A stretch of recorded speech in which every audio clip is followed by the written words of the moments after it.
Good evening and welcome to our 28th meeting of fiscal year 2022. Let's see, I'm Denny Swinson, Chair of the Planning Board. Let's see, Rich. Fiona, Secretary. Okay. Let's see, Meredith. Meredith Hall, member. And let's see, Kathleen. Kathleen O'Donnell, member. Cheryl. Cheryl Tagayas, member. Okay. And our staff, I think Tim is joining us later, but I believe we have Julia. Yes, Julia Getman, clerk. Excellent, excellent, wonderful. Okay, so our next meeting dates will be April 28th and May 12th. And for approval of minutes, I just had one small clarification. I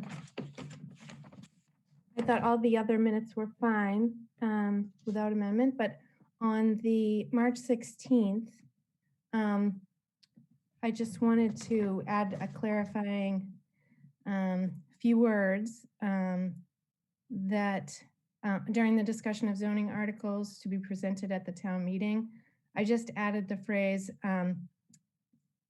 so I said, Denny said, she would reject the warrant committee's recommendation and adopt the zoning as printed in the warrant on the town meeting floor. And I just wanted to clarify, reflecting the position of the majority of the planning board from its earlier vote. That's fine. Yep. Thank you. That's fine. Okay.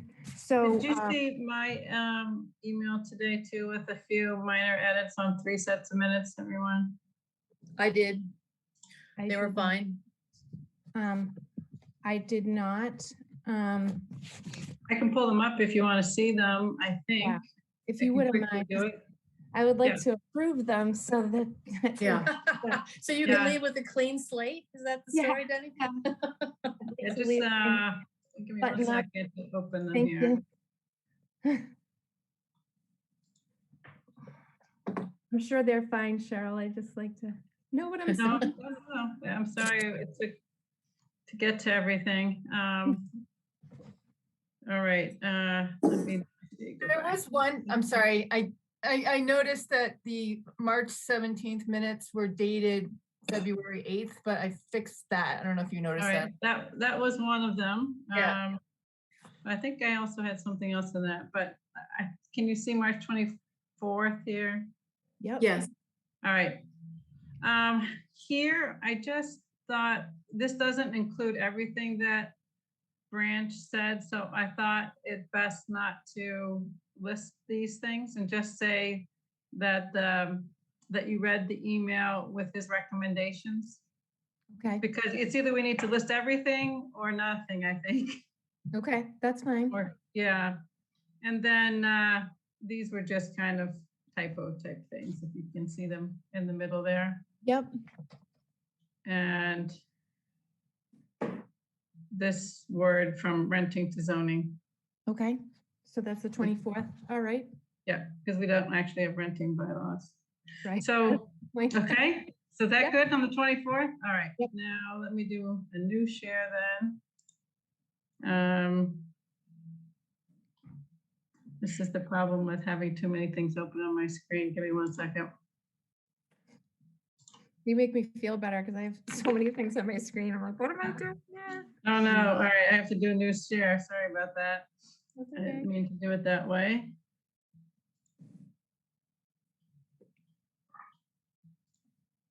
Okay. Nope, that's not it. No, but that looks interesting. Yeah, I'm sorry. It come too soon. Why is it not doing it? There, okay. March 14th. The 14th, because we're talking about two different things in this sentence, I thought it would be clarifying Sure. to add that the second part of this was related to the ADU versus the temporary apartment. Okay. Clarification's good. Yeah, and then same thing here. This was Right. more clarification, okay? Which date was that? And- The 14th. Okay. All That's right. the 14th, yeah. And then let me go to make sure I can get the correct one this time. this is where the date correction. Yeah, and then here it was just, I think during the time of the meeting, we discussed sending it back for further study, but excuse me, since it was a citizen's petition, it would really be just sent for study. So I think we discussed that. And then this is, I think, important for Rachel Pozar or Pazar, I'm not sure how to pronounce her last name, but she thought it was not a reasonable alternative. Okay. It's important to get in there. I think the others are just, again, kind of clarification, but if you want me to go back to these, I can scroll back up. No, I was kind of reading as you went and they seemed like good clarifications. So which date is this again? This is 3/17, okay? Yes, 3/17 as amended, okay? I'll stop sharing those. Okay, so I noted that we amended 3/14, 3/17, and 3/24, and 3/16. So we actually amended everything but 3/10. Okay. So I'm not sure how you want to do that, Rich. I guess just say, So was that, sorry, that's 10, 14, 17, and 24? well, actually, so no, 3/10 was the only one that didn't get amended. Yeah, And then all the others were amended. right, but was that 14, 17, and 24? And 16. All right. Those were the amended ones, yep. Okay, all right. Then I Rick? move to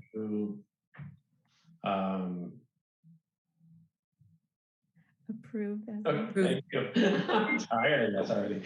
Move to approve amended. minutes from March 10th and March 14th, 16th, 17th, and 24th as amended. Second. All but the 10th as amended. Oh, the 10th was amended too?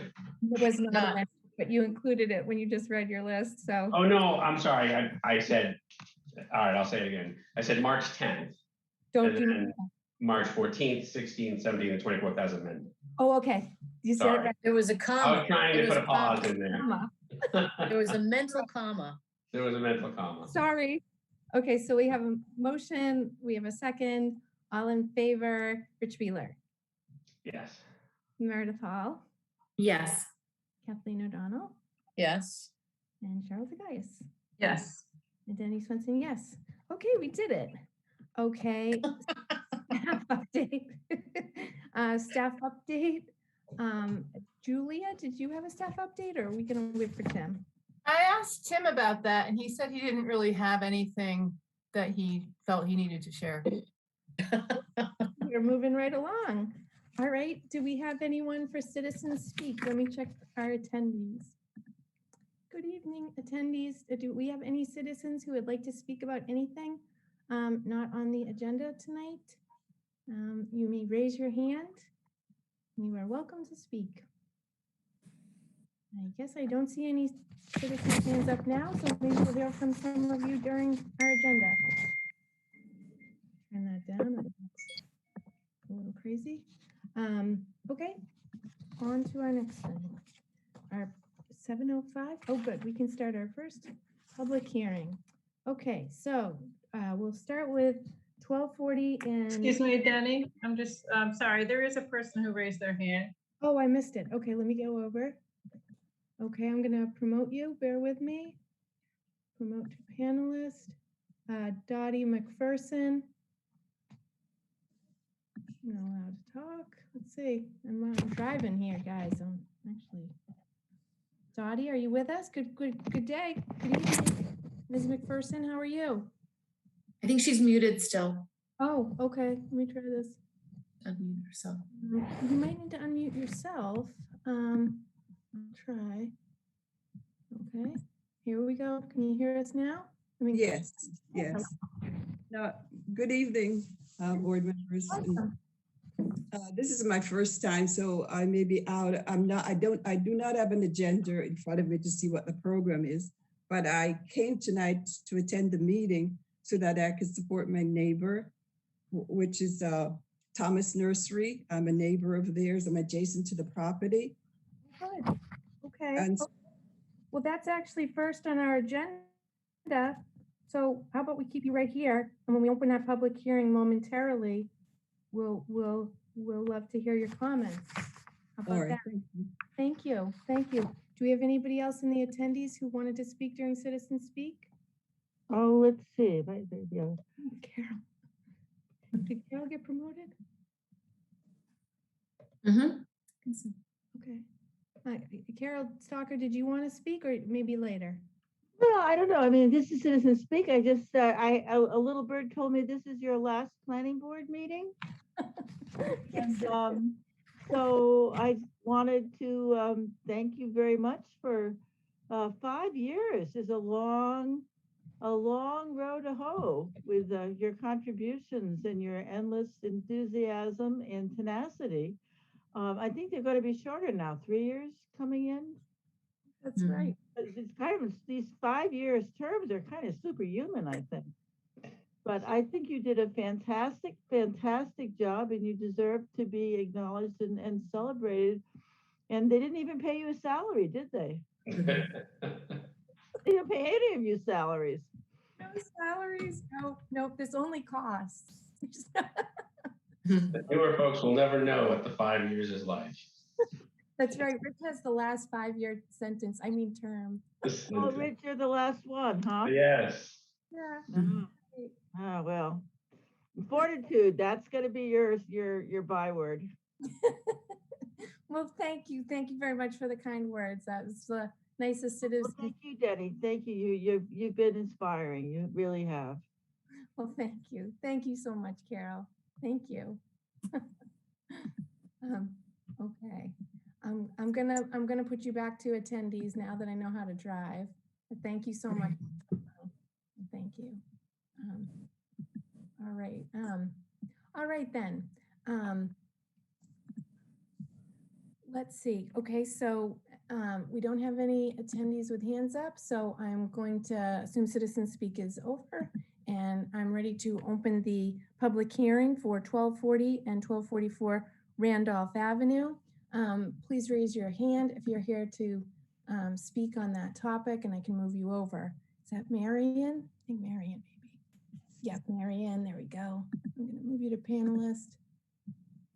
I'm gonna allow you to talk.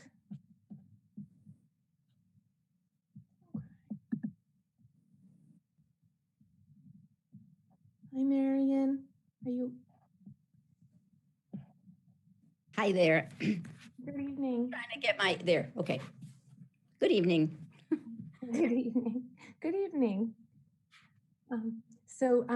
Did you want to start by explaining the special permit? I missed that. Do you want to open the hearing, and then I will be, I yes. am the attorney for the applicant, and I will present the application. Perfect. Okay, so this is going to sound funny, but do I need to get a roll call to open it or just open the hearing? No, just announce it. Okay, so we're opening the 1240 to 1244 Randolph Avenue renewal of landscaping business permit. Thank you. And I'm Marion McKetrick. I'm the attorney for the applicant. And I also represented the applicant for the February 14th, 2019 original landscaping permit under section 3N of the zoning bylaw. It hardly seems to me that it's been 3 years since this was issued, but it has. And unfortunately, the timing of this renewal is a little bit awkward because Thomas Nursery closes in January through March. Then they start to open up in March. They're, beginning to get going in April. Bunny Thomas is still away. So I have spoken to him on the phone, and I do want to proceed with the hearing because there's a time limit for opening this hearing.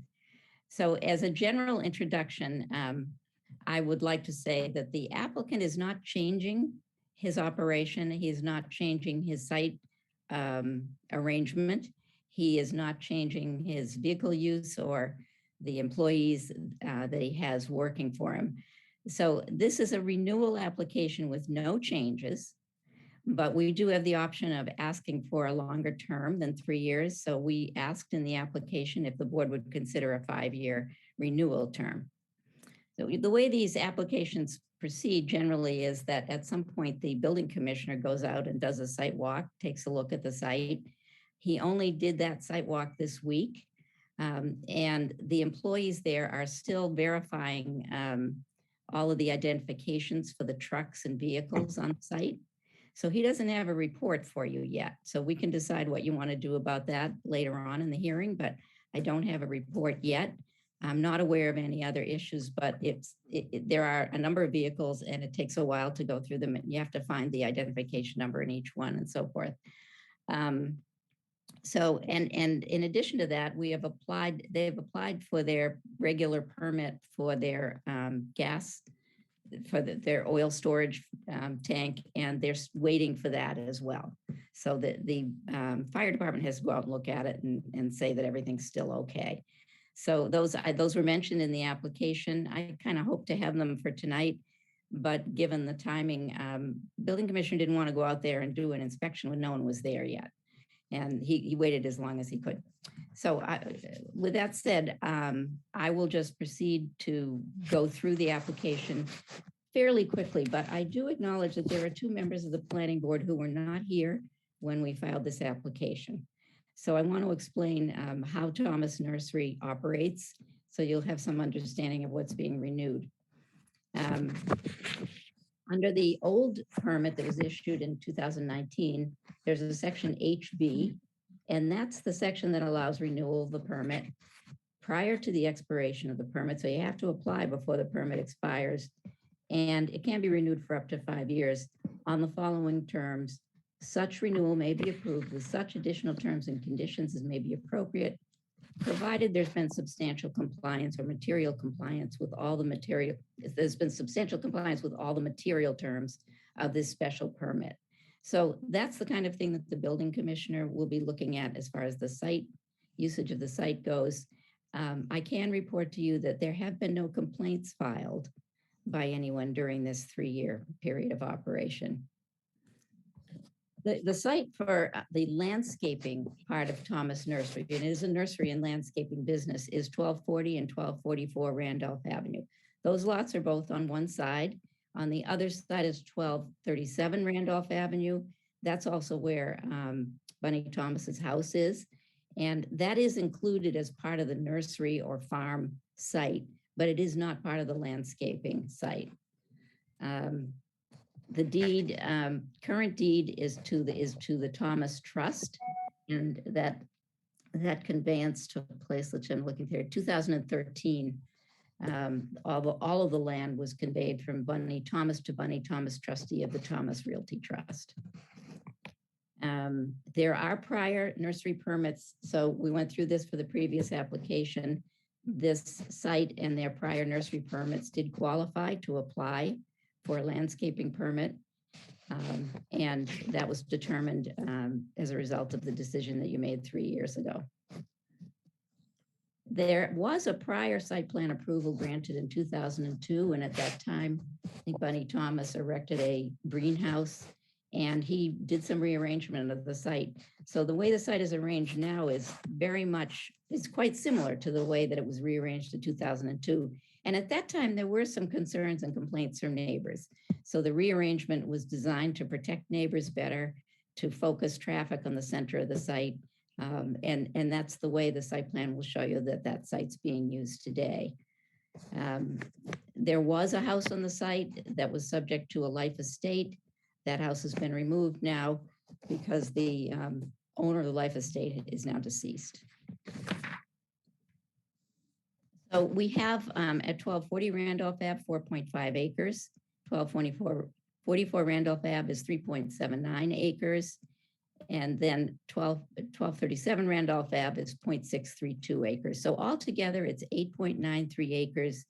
Because of this acreage, which exceeds 5 acres, and the extensive use of the site for horticulture, which is the cultivation of plants, bushes, and trees on the site and the sale of these materials, the site qualifies under both the current town bylaw which actually hasn't been updated to be exactly the same as state law and qualifies under state law as a farm use.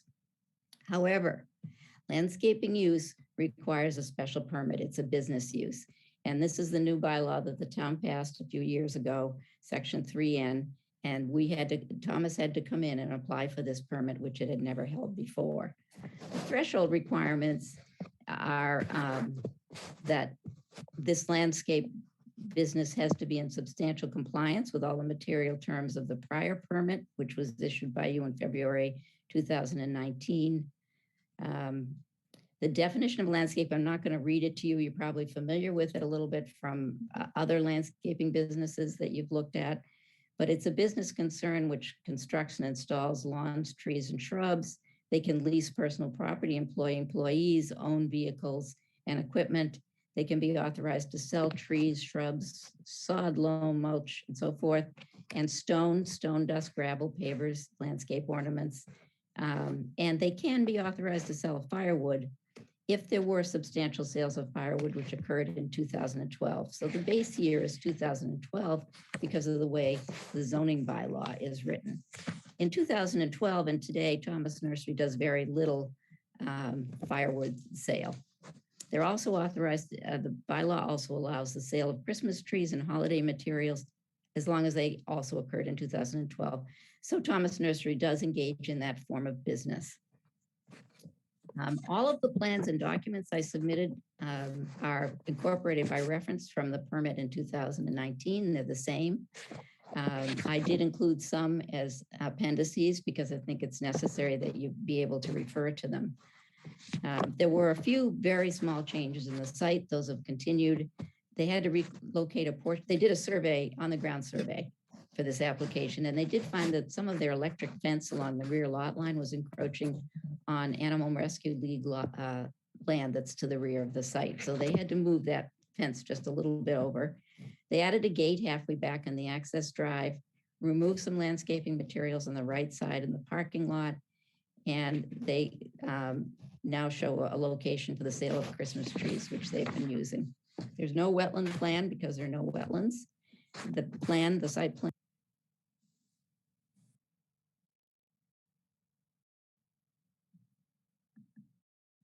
Marion, you must have muted yourself accidentally.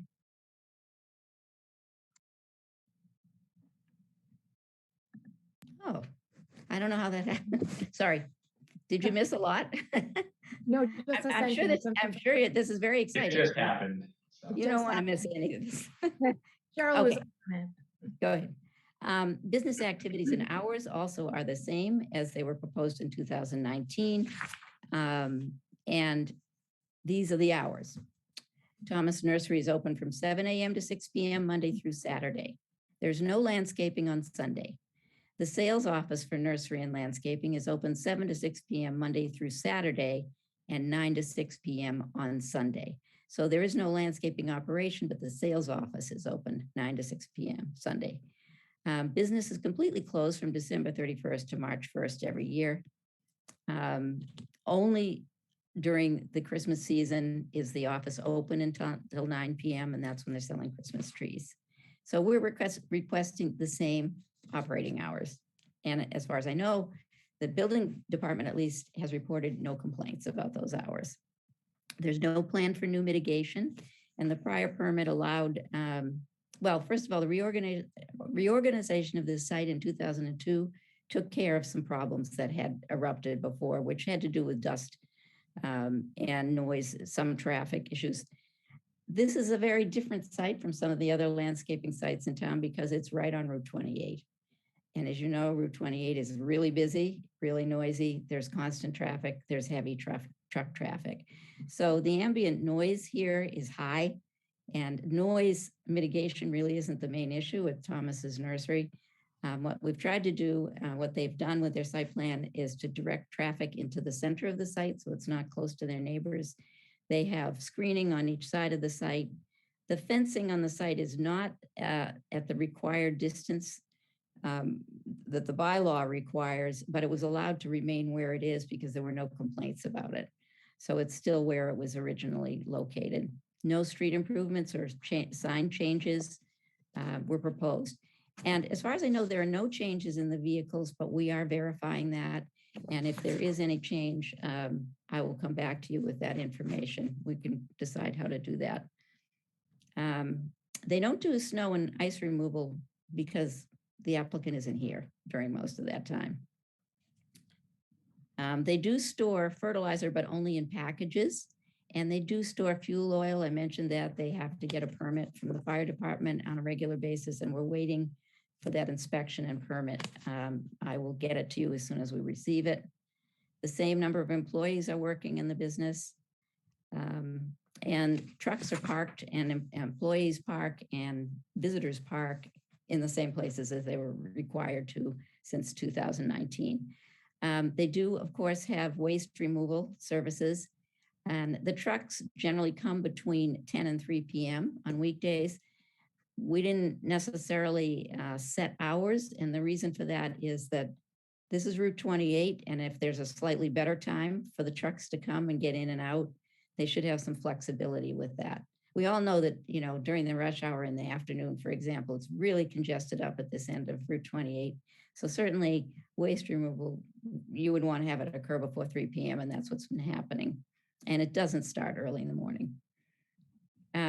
The only pre-application review was to be the building inspectors. I talked to him today. He was on the site, I think it was either yesterday or Tuesday.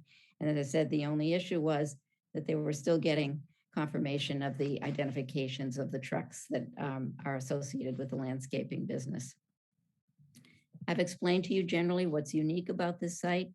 It is a residential district, just like practically every place in Milton, but it's also a very busy highway with a load of noise and traffic.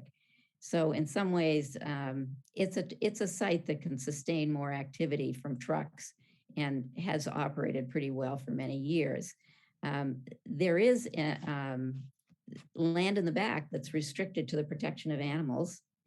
And all of the planting areas at Thomas Nursery are mostly to the rear and to the side. So effectively, the planting areas do provide an additional barrier in addition to that restricted area for neighbors who are in back and to the side of this site. And I think that, I don't know if they still have it, but they had a nice aerial video of the site, which you can look at if you have time, which really does show you how extensive those planting areas are and how they do provide a pretty attractive buffer against the residential properties. So that's my quick summary of the application. I would be happy to answer questions. This is a request to renew on the same terms as in 2019, but for 5 years rather than 3 years. Whatever we decide to do tonight, I would prefer that the board finalize, if they decide to approve this, that they finalize their written decision at least in May or mid-May. You don't necessarily have to continue the hearing to do that. You can keep your meeting open without continuing the hearing. The reason for that is future renewals really should occur at the beginning of May, because this is a little bit too early, especially February was really, we had to do it because there's a time frame that you operate within. But keep that in mind, please. I think it would make sense to do that. That's my presentation. I'd be happy to answer questions. Okay, I open it up to the board if the board wants to ask any questions, and then I'll open it up to the public so we can hear from Ms. Ferguson, Ms. McPherson, who's been very patient. So is there anyone that has any questions for Marion before we open it up to the public? I have a question for Marion, but I'll wait. Okay. Okay. Did anyone else have any questions for Marion before we open it up? I just wanted to say that I agree with the change of the timing because it's silly to have the building inspector go out when it's not really been in operation. And I also would be supportive of a longer period of time. 3 years seems to go a lot faster than it used to. All right, so given that, I'm going to ask my question to Kathleen and Marion, two attorneys here.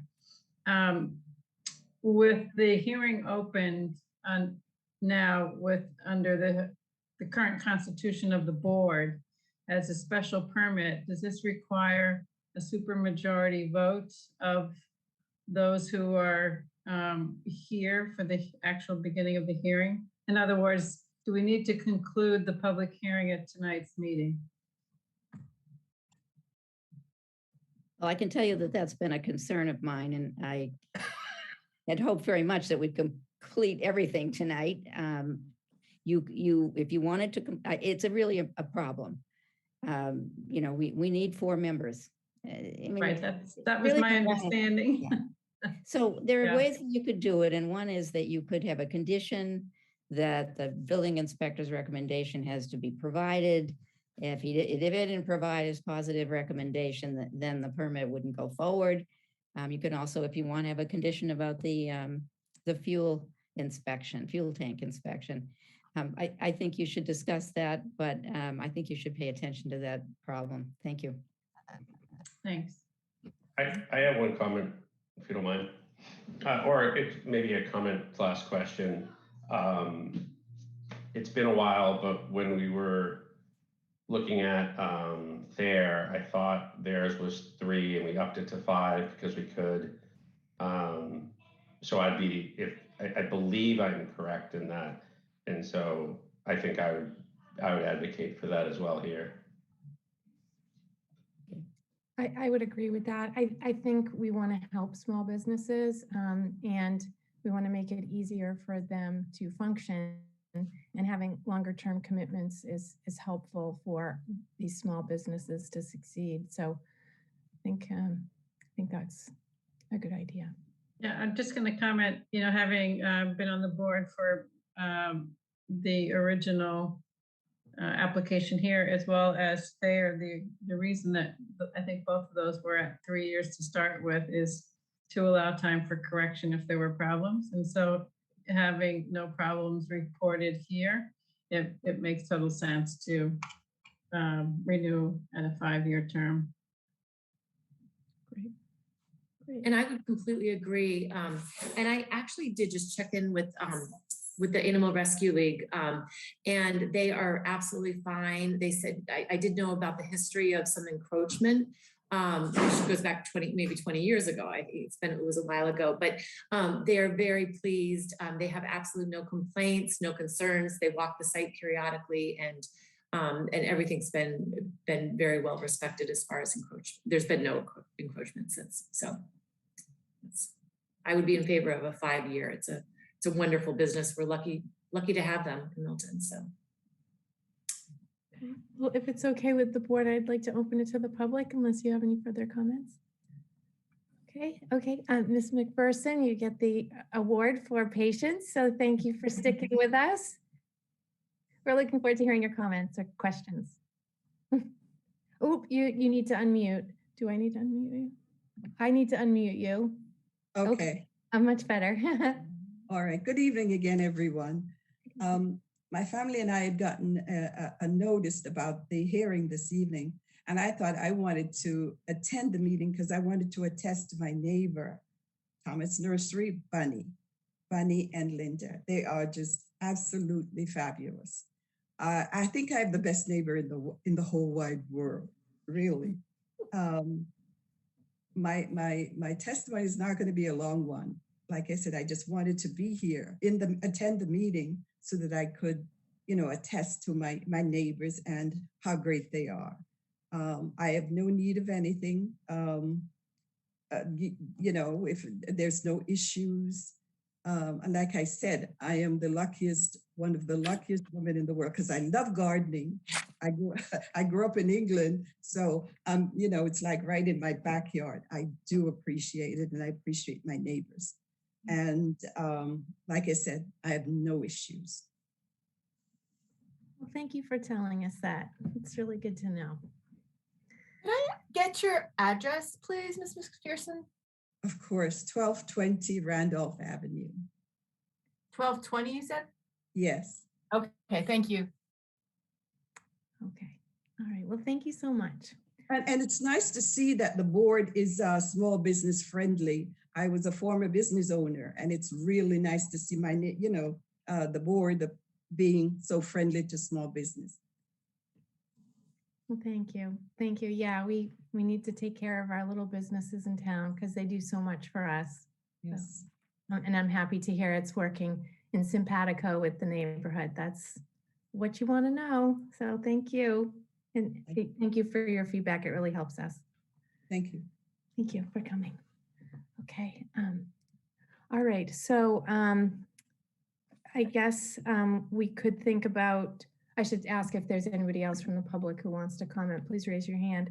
I guess pending resolution or approval from, Prondak, because we did get that little note from Tim that I think he was hoping to have some information back, but he did not get it in time for our meeting. I just checked my inbox. He said that the building commissioner hasn't received any complaints about the business, but he has requested some additional documents. So pending I think it's very approval. vehicles, yeah. So my suggestion would be that we could close the public hearing and we could, to make a decision on whether or not we wanted to extend the permit, one for the 5 years, with the existing terms and conditions, subject to the receipt of evidence of satisfaction of documentation, et cetera, from the building inspector. Marion, do you Okay. think that would work? Yeah, it does for me. I'm trying to think about this. I'm always a little confused because after you close the hearing, of course, you have to write the decision. Sometimes that takes weeks.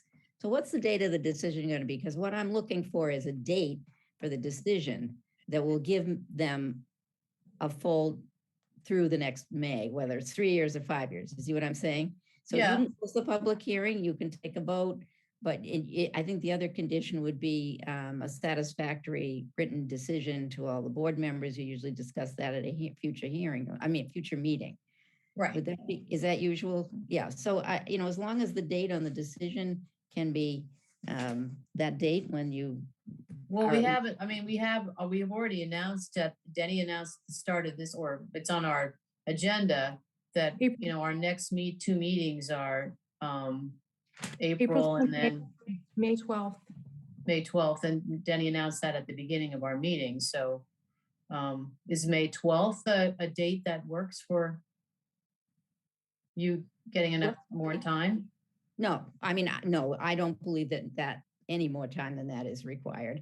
I really had hoped to get it done tonight, but sometimes, the inspection. No. That I would say that we would say that if we voted tonight to close the hearing and we took a vote that said, yes, we would close the hearing and that we would issue a decision, to be discussed at our meeting on May 12th, then that would be the date of the decision. So that decision, yeah. I'm sorry. So that decision could be voted upon by the new board that wasn't party to the tonight. That's what I'm wondering in terms of the date. I think we can finalize the language, but I think Well, we I have think to you might be vote. stuck with this then. I don't know. I think we have to vote on the whole thing and have the form of the decision be finalized in May 12th. And that can be, it depends. You do it in different ways, but in this case, because it's exactly the same as the original permit, you know what the conditions are going to be.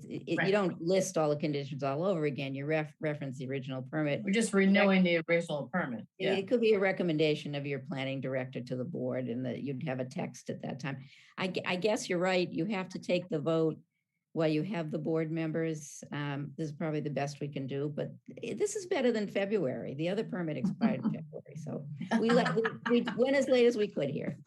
Okay. Keep stretching it out by, after a number of decades, you'll be able to get it like in June. And I just want to say, in all my 5 years, I've never heard somebody say, we want this to go back. We want to push this back. Usually we want to get this done.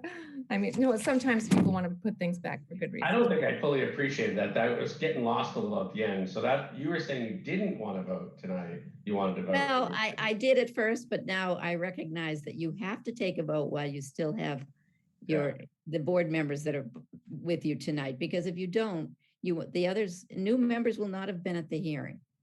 And so they won't be able to vote and you won't have the 4 members that you need. Right. Or you could potentially not have them. I don't know what will happen. And we have an election coming. So, so I think it's safer to take the vote tonight. I think this is still pretty good. This is something I talked to Joe Prondak about. So, you know, I told him we would see what we could do, but I think there is that problem of the composition of the board. So you'll have to live with. I just got one question then.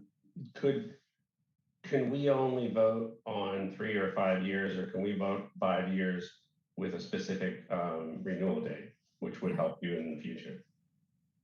You mean to be,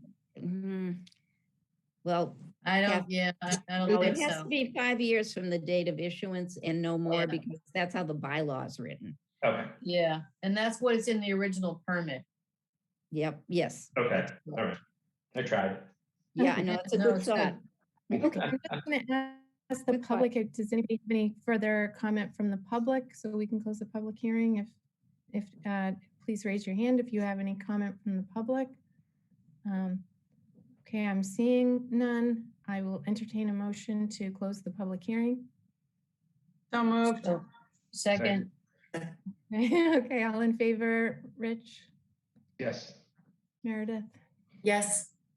Kathleen, yes. Cheryl, Yes. and Denny, yes. Okay, so we've closed the public hearing. So let's discuss or I think Kathleen made a good motion, or, you know, Yeah. I was gonna say, once you repeat, repeat herself, that would be a good motion. Yeah, so my motion would be to approve the extension of the special permit for AJ Thomas for a 5-year period. Subject to receipt of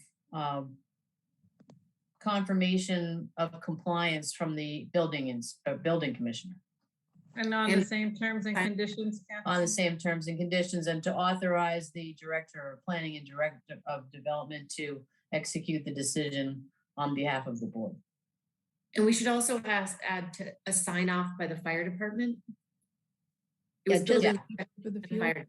I think you want a copy of the permit. I think it's a permit that's issued. It's a regular thing. Yeah, That's how Barbara, the secretary, referred to it. So it's not that they have to send you a special message. I believe there will be a permit, but I understand what you're saying. Authorization that Author- fuel storage is proper for the year.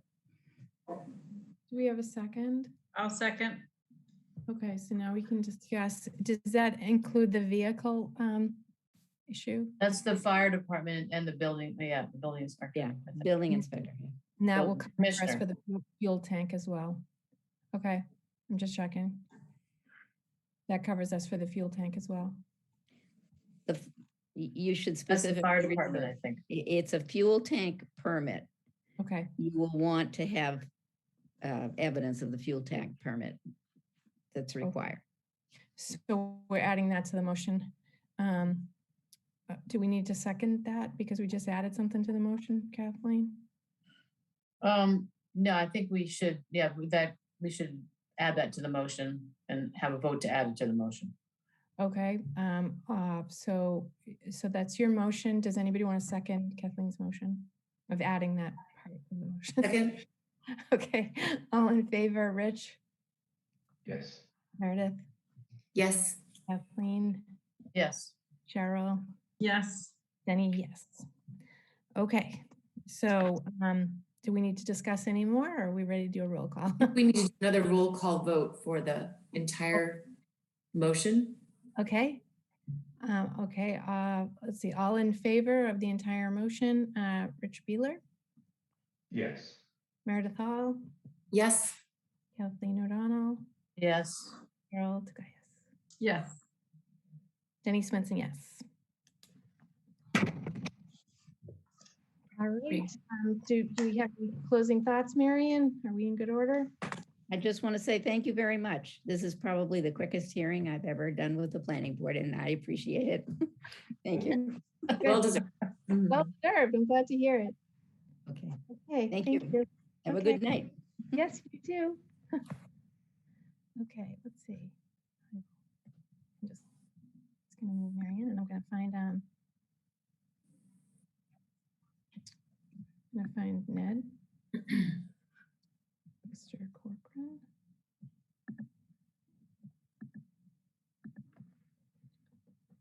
Okay, our next agenda item is 1200 Brush Hill Road. It's the scenic road. And let's see. Mr. Corcoran, can you unmute? Are you okay? Can you hear us okay? Hello, good evening. Hello, can you hear me? Yes, yes, we can. How are you tonight? Great. I'm just fine. Thank you. How are you? Very good. And before I go further, Denny, let me just say thank you for your service. It's been extraordinary, and I've really appreciated the opportunity to work with you for the last 5 years. Yes, And I want to wish you well. oh, well, thank you very much. Thanks for the kind words. Sure. Thank you. So I think we're here for 1200 Brush Hill Road, the continuation of the scenic road application. I know that there was a site walk since the last meeting with Conservation Commission, Tree Preservation Group, and others. And the outcome of that is we've got some really good ideas about how to go forward with design. And I think at this point, I think that makes the most sense for us to withdraw this application because of the tight timeframes required under the regulation and the bylaw, and refile when we have a new and complete set of plans that we'll take to both the planning board and to the Conservation Commission. We have to file a request for determination of applicability because the trees that were removed were within within the setback from the wetland that is across the street on Brush Hill Road. Oh, Okay. well, that's a new wrinkle. Right. All right, so just out of curiosity, would you be going to the Conservation Commission first and then to the Planning Board, or sort of simultaneous this summer? Or? I think probably simultaneously. I don't know, they meet monthly. The planning board meets twice a month. I coordinate that with Tim and Steve Ivis as to what's the right combination of schedule.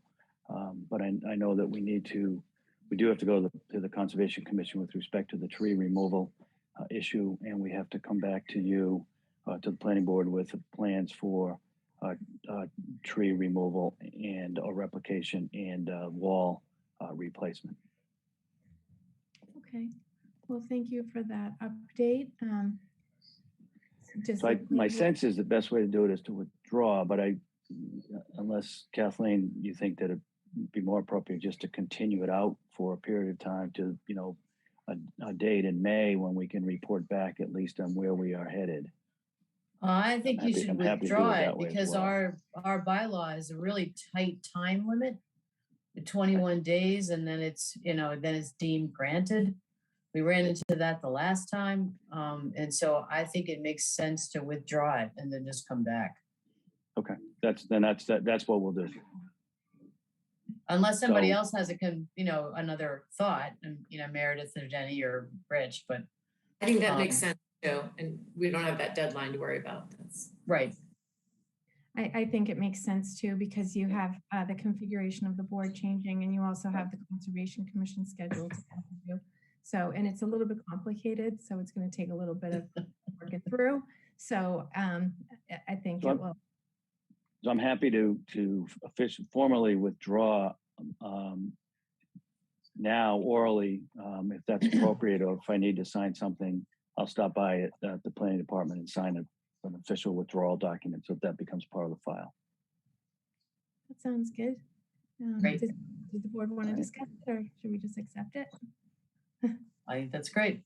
Okay, I'd like to accept it too. So, okay, I think we're Okay, and I'll be back, I think, after your next hearing, so. Yep, momentarily. We have, okay. Thank you, Mr. right, Corcoran. thank you. See you in a minute. All right.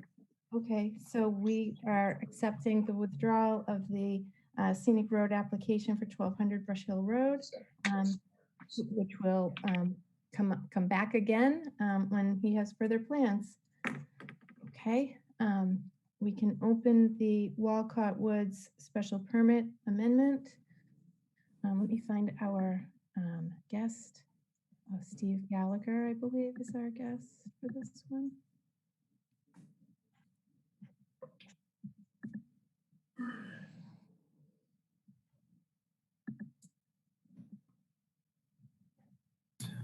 Hey, Steve, can you hear us? All right. Can everyone hear me? Yes, I can. Good evening. How are Great. you tonight? Good evening. Thank you.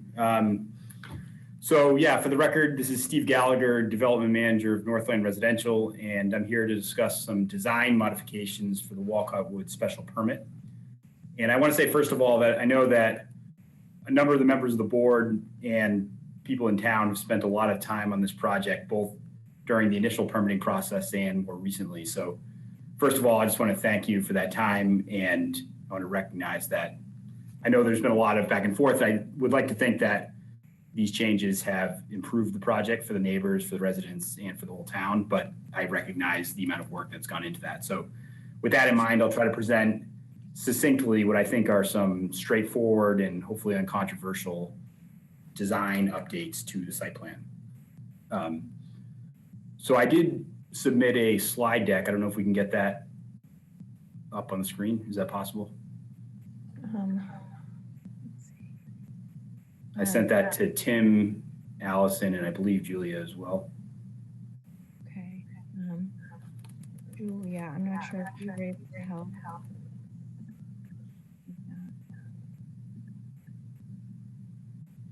Julia, can you help me? I'm not sure that I got that. Are you able to email it now, Steve? Yeah, I have my phone right here. I'll forward it again just to make sure. Okay. Just give me 1 second. Yeah. Do you have Julia's email? Julia, are you able to accept email right now? Yeah, I'm just working on my home laptop, not my work computer. Sure. Just, Otherwise, I would be able to access this. But if he emails it to me, I can put it on. sure. And could you just spell out your email for me just to make sure? Mr. Gallagher, would it be easier for you to share screen? We can give you that capability. I don't actually have it on this computer. I apologize. I thought that, I mean, every time I've presented before, it's always been put up on the screen. So I thought that was going to be what was done here. But, you know, I could try pulling up the. Can we share it? Can one of us share it from our computers? I have all the paper documents. It should be in the shared folder that you guys. Yeah. Yeah. Oh, okay. It is. It Oh, is. okay. Yeah, so one of you guys could share it. Okay. Kathleen, did you want to share it or should I go look for it too? Trying to get it now. Okay. Is it So there a should be slide one deck with, or is it there should be plan? one with today's date on it, and it should say slide deck. So 4/14, I think.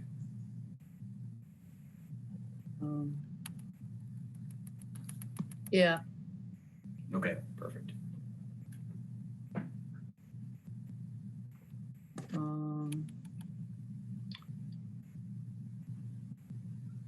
don't know why. I'm trying to see. Okay, so I've got the application narrative, the architectural drawings, and the revised civil plans. Yeah. And then there was a second one. That came in about an hour ago. Yeah, let's do that. That should be it. So which I one sent do it a you, couple times. which one do you want on that? I'll see if I can do the drawings. Okay. So then That should be all we need, I think, if you have that slide deck that I sent today. I think so. Where's the share screen on this? Oh, there we go. Screen.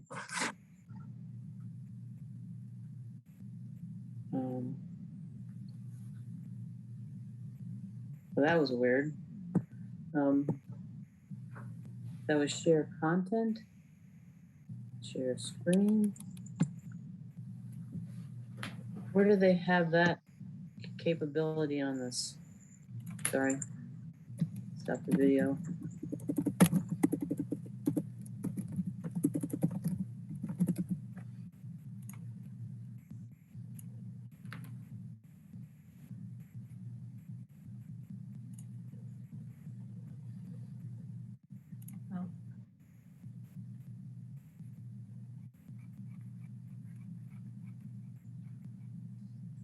Okay.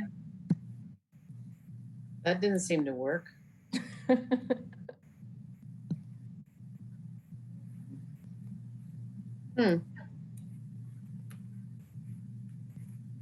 I don't know. I did see the visuals earlier. I don't know if the others saw them. Let's see if I can look.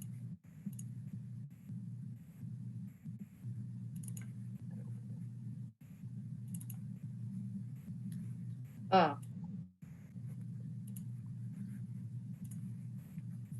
Now I get this message that you can't share it in this kind of meeting. Oh, Let me try. Which seems kind of bizarre. hmm.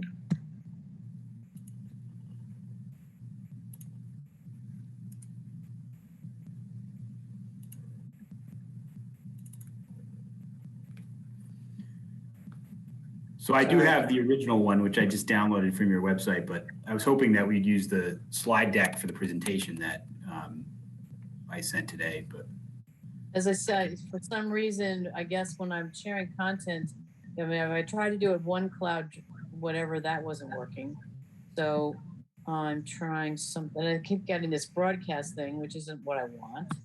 So I don't know what this story is, but I'm on my iPad. Maybe that's the problem.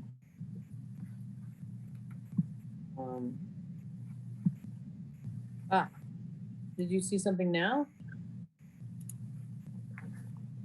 I don't see anything yet, no. Oh. Because it just showed up on my screen. No. I'm sorry. You could just gonna have to, I guess, try something. All right, I'll do the best I can with the one that's. I'm going to open it up here.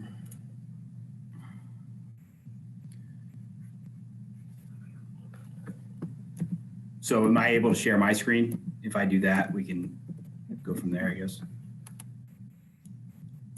All right. Yeah. Do you just have to get permission from Denny, I think?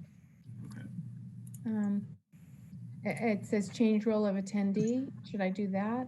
Yeah. Make him a panelist? Okay, well, he's a panelist. Yeah, then he should be able to do it if he's a panelist. Okay, okay. Are you able to do it? Did I lose him?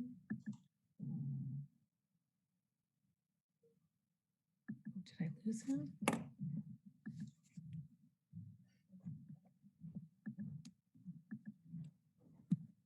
Okay, I have to promote him back to panelist. I must have popped him out. Okay. Steve, did I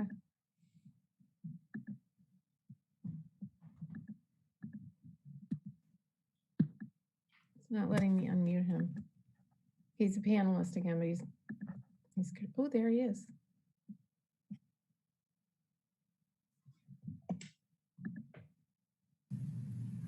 Okay, so you can see me. Can you see the screen that I shared? Yep. Yes. And you can see a picture, is that right? One of the houses? Not yet, but we just see application for web wildcott to, it Okay. looks like a PDF, but it doesn't show any pictures yet. Hang on just You one have second. to open it, I think. Yeah. All right. How's that? Yep, Yeah. we can see it now. Okay. All right, and just, I appreciate everyone working with us here. This is not the version of it that I was planning to present, but it does have all the information. It's the original application. So I had reformatted the slides in a way that was hopefully a little bit more legible, but I think this will work. So with that, I'll just dive into it. Really, I had presented a couple of pictures of, and I know that many of you have been out to the site recently. I just wanted to give you a quick update on where the project is. We've completed the initial portion of the site infrastructure, the initial portion of the road, much of the landscaping that's associated with that, and a number of new units which are now fully complete and occupied. So we've started to present, some of the finished product, and I think everyone can see the level of trim details, various finishes, stone, veneer on the foundations in various places, exposed chimneys and so on. So we've gotten pretty positive feedback, and we're hoping to continue that level, that standard, that level of design all the way around the site. And we are now moving up further into the site with the second phase of road work. So we're kind of, if you think of the site as a clock, we're going from the intersection sort of up to noon on the clock, proceeding in a counterclockwise direction. So we're just starting to do some tree clearing and things of that nature. We'll build the next section of the road and then just continue on with home construction. So that's kind of where we are right now. And let me just find a logical place to dive into this. So here's the initial set that we submitted. There's really three components of this proposed change. One is a shift in unit locations in a number of places in the uphill portions of the site. And that basically means that where you have a duplex, an D and a C, for example, you'll, in some cases, switch to a D and a B, let's say. So this is the original 2019 special permit layout that was approved. Obviously, mostly duplexes, some singles, and there's 4 types, A, B, C, and D. And what we're proposing is that in a number of locations, the unit that's within a duplex is swapped from one to another. And we've come before the board twice already. You'll probably remember to do this for the lower portions of the site. Those were approved. And this is kind of once and for all doing it in the uphill portion of the site. And again, this is kind of a technical thing. It's something that it's a little bit easier for us to improve the topography in certain ways by doing this, where with the new layouts, the new units that were approved in 2020, the new architectural designs, it gives us the ability to step between finished floors within a duplex. So you can have, a foot or 18 inches off, so they're not completely flush. And the architecture works very well with that. But to make a long story short, it's easier to do that when you put certain types of units on the uphill side and certain types on the downhill side. So by shifting a few units around, we can make the buildings kind of flow naturally with the topography. So rather than having many retaining walls in various places around the site, we can eliminate a lot of those and just have a more natural grade, which it's easier to build. It looks better. It's just kind of like a better solution on a technical level and very kind of subtle. It's not something that really jumps out at you, but the kicker is that it just requires us to shift a bunch of units around. So again, in certain locations where you have a B, you end up with a D and so on, but really not anything that jumps out at you when you look at the overall site plan from the view from 10,000 feet, so to speak. I did submit a plan that highlighted the site changes, which I don't think that one is included in here, but I'll be able to just kind of narrate it. So if you can see my screen with the mouse, this is the proposed layout. There's really only 2 locations where there's a substantial footprint change on the site. One of them is right here, where you have a single on the left and duplex on the right in plan, whereas originally you have a single on the right and a duplex on the left. So nothing too dramatic, but that is a change beyond simply a unit swap. So I wanted to highlight that. And then the second place where there is a change beyond simply a unit swap is in the center of the site in what we call the Walcott cluster, where originally, going back to the original plan, we have 2 duplexes. So 2 buildings, and then you have a single over here, and then you have the Walcott house. What we're proposing is that we eliminate one of these units, one of the new units, and put it in the Walcott house, which is something that we had discussed. It's not something that was finalized, but it's been discussed, several times throughout the project, and we did decide that it made sense to go ahead and do that. The reason being that the Walcott house is so large that really it can accommodate 2 units without dramatically changing it, and eliminating one of the new units reduces the physical density of the site actually, and it just kind of makes for a better site layout. So what you end up with is this, 3 singles rather than 4 duplexes. and you end up with a wall-cut house, which is substantially the same as what it would have been, with one exception being that we're going to put one additional garage right here. And it's basically the same size as the original garage that was there. It's basically in the same spot.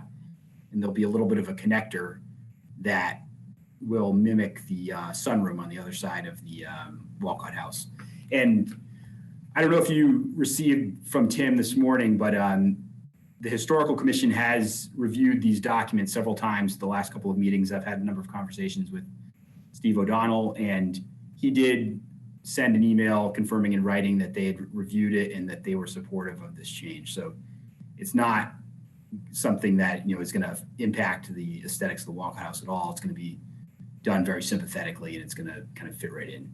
So that's really the two main components of the site that are changing in a meaningful way are, you know, these two buildings up here that are flipping, and then the removal of one of the new units and the placement in the wall-cut house down here. And the Historic Commission does retain the right to, as they do for all three of the historic buildings, to review the full construction document set for the wall-cut house. In the event that you do approve this site plan change, we'll proceed to doing the construction documents of the wall-cut house, and we'll present it to them, and they'll be able to review all the details that they're most concerned about, you know, the trim details, the color selections, the windows, and so on. So we're not kind of brushing past that. That's certainly going to be addressed, just as it always is going to be. But they do agree in principle that this site plan change does make sense. So those are the two site plan changes. And then there's the one third thing that we've proposed as well is that we use shingle rather than stucco in certain units adjacent to the wall-cut house. So in the original special permit, we have shingle and clapboard siding throughout the project, with the exception of a handful of units sprinkled around the wall-cut house, which were called out to be stucco. And the wall-cut house is stucco itself, and that will remain stucco. But what we've proposed is that we do these other new units in shingle. And really that's a response to pretty overwhelming, you know, consistent comments that we've gotten from people visiting the site, prospective buyers, current buyers, that they like the shingle. You know, there's a variety of shingle colors, there's a variety of details. So it's not, you know, it's not monotonous by any stretch of the imagination, far from it, but they do want to continue to use shingle in those units around the wall-cut house. So we're hopeful that we're able to do that. And I hope that, given that we've now, you know, kind of proved what the standard is, that there'll be some support for that. And I know that, again, the Historical Commission has supported that as well. So I'll kind of skate through some of these. Again, it's out of order, but see if I can quickly just kind of hit some of the main points. So here's just some images of the wall-cut house in its original condition. It's going to remain essentially exactly as it is from the front. You will see a garage on the side a little bit, but it'll be done in a sympathetic way. Other than that, there'll be no changes at all. There is a addition approved for the back, and that addition will remain basically as it was approved in 2019. So there's no real change proposed there. Just continuing with those 2019 special permit drawings. And here you have a little bit bigger view of what the wall-cut house will look like. So again, garage addition on the back, that's essentially what was approved originally. And then a breezeway and a garage on the side. The breezeway will be done with glazing so that it kind of mirrors the sunroom on the other side. And then a couple of images, just a quick rendering of what some of these buildings right around the wall-cut house will look like with shingle rather than stucco. So let's scroll down here.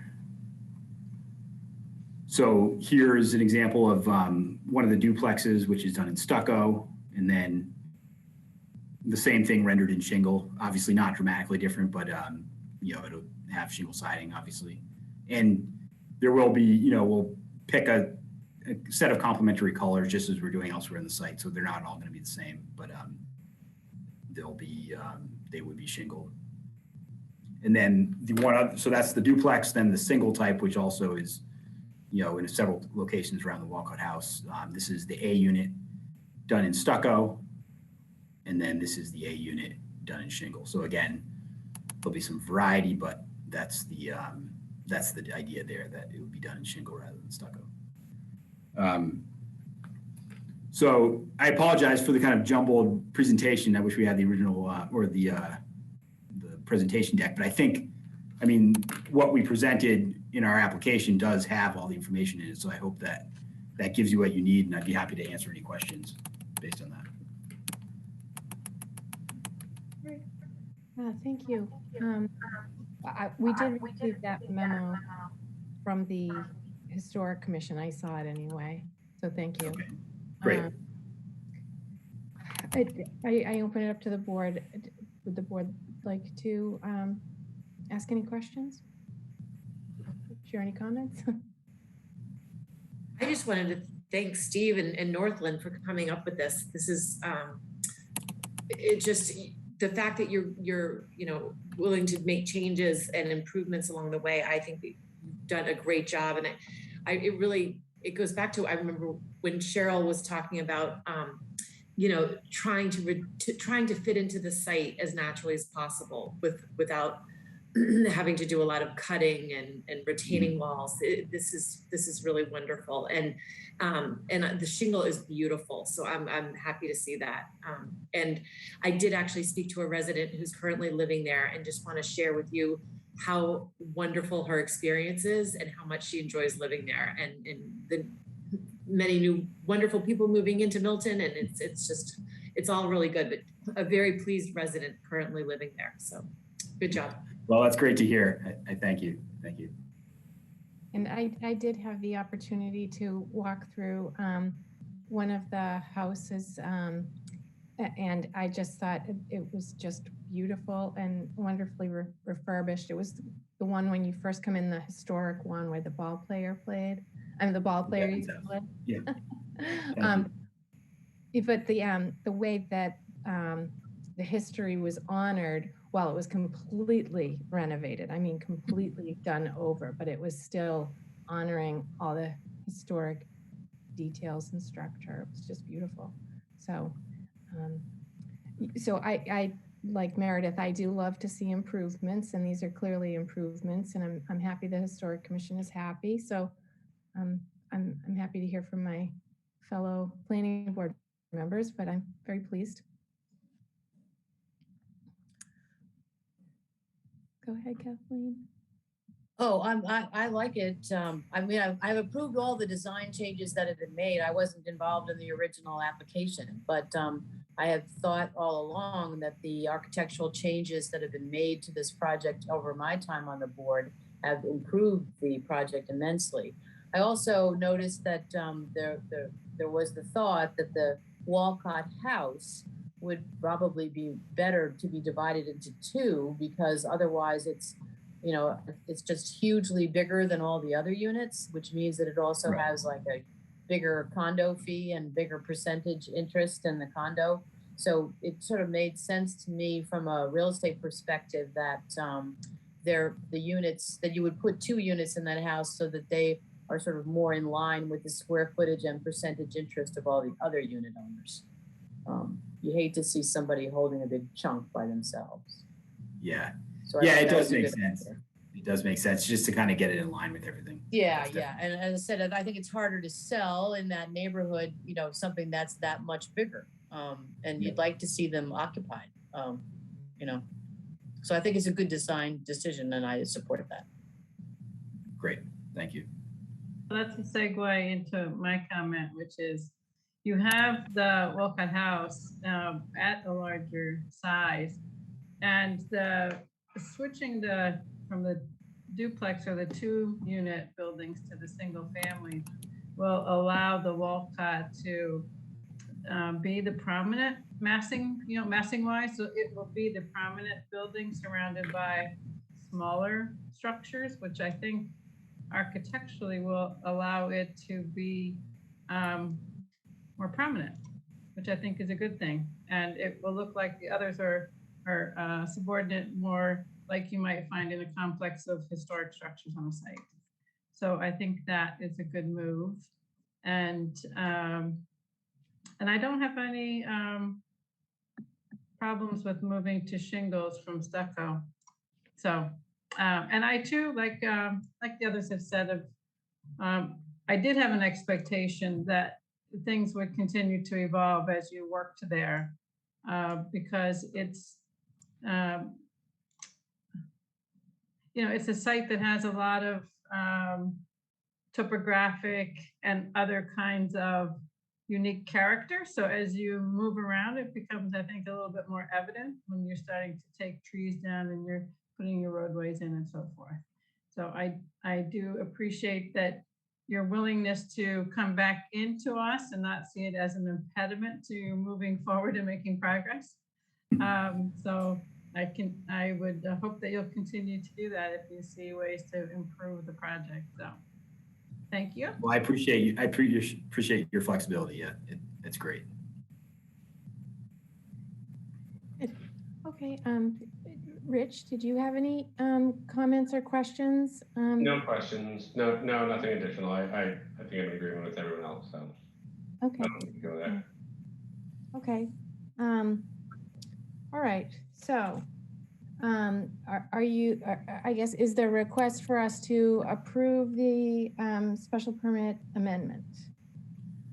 Yes, that is our request. I guess approve it as submitted.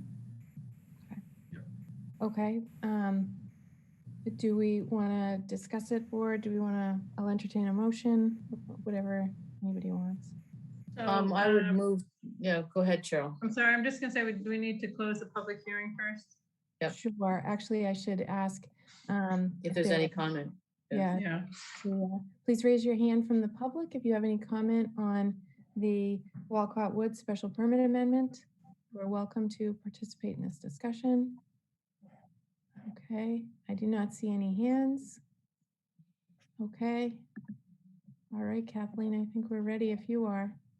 I would just make the motion that we would vote to sort of amend the special permit as requested by the applicant to allow for the adjustment in the units and to change the materials. And I can't remember what the third one was, but.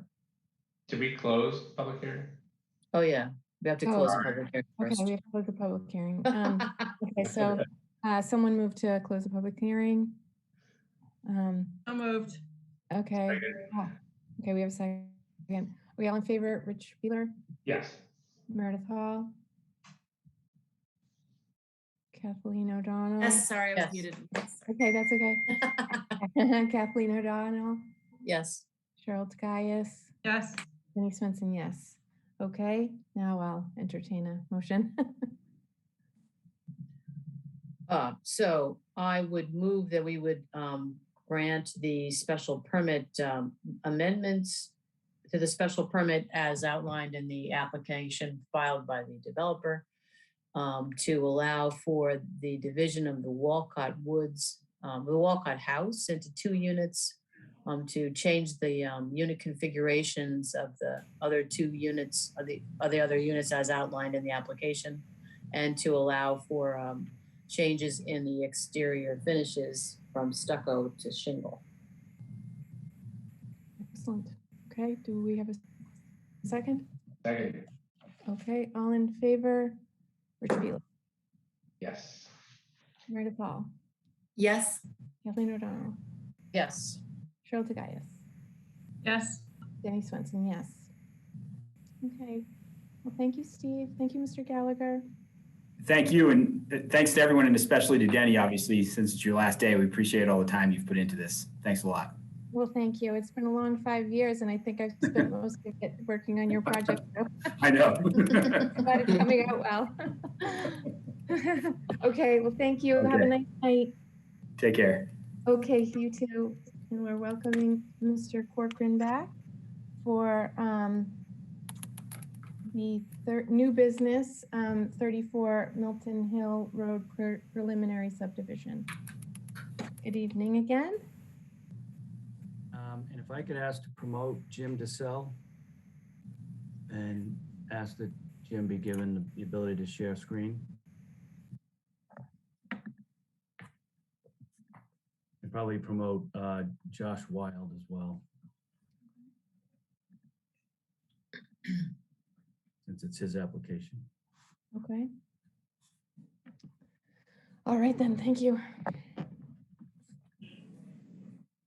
Let's see. Okay, I'm Oh, gonna. I guess I'm Sheila. Mr. Wild. Okay. So this is an application for preliminary subdivision approval. We were before the board a couple of months ago with a concept of a subdivision of the property at 34 Milton Hill Road, dividing a 4.5 acre roughly property into two lots. It is a pre-existing non-conforming lot because it does not have frontage on a way. Milton Hill Road actually dead ends into the property. And so the idea is to create a right-of-way 30 feet wide that would sort of turn at a right angle to create frontage for two lots. One that contains the existing dwelling on the upper portion of the property, and then the second, the larger lot on the lower portion of the property. We're essentially filing an application that is replete with waivers. In fact, we didn't identify all of the waivers from the subdivision regulations that we'd be requesting. We're simply requesting a wholesale waiver so that we can build a narrower roadway, 18-foot wide, country lane style road that would fit within the right of way, but we do have to show a right of way 30 feet wide so that we can create two lots with 150 feet of frontage at a minimum. The property slopes from the end of Milton Hill Road down to the Neponset River.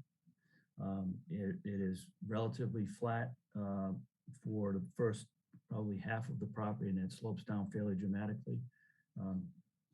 And there is a wetland that runs along the southerly side of the property. It's really it's sort of a drainage swale that's sort of built out over time that runs down to a more significant wetland at the bottom of the property.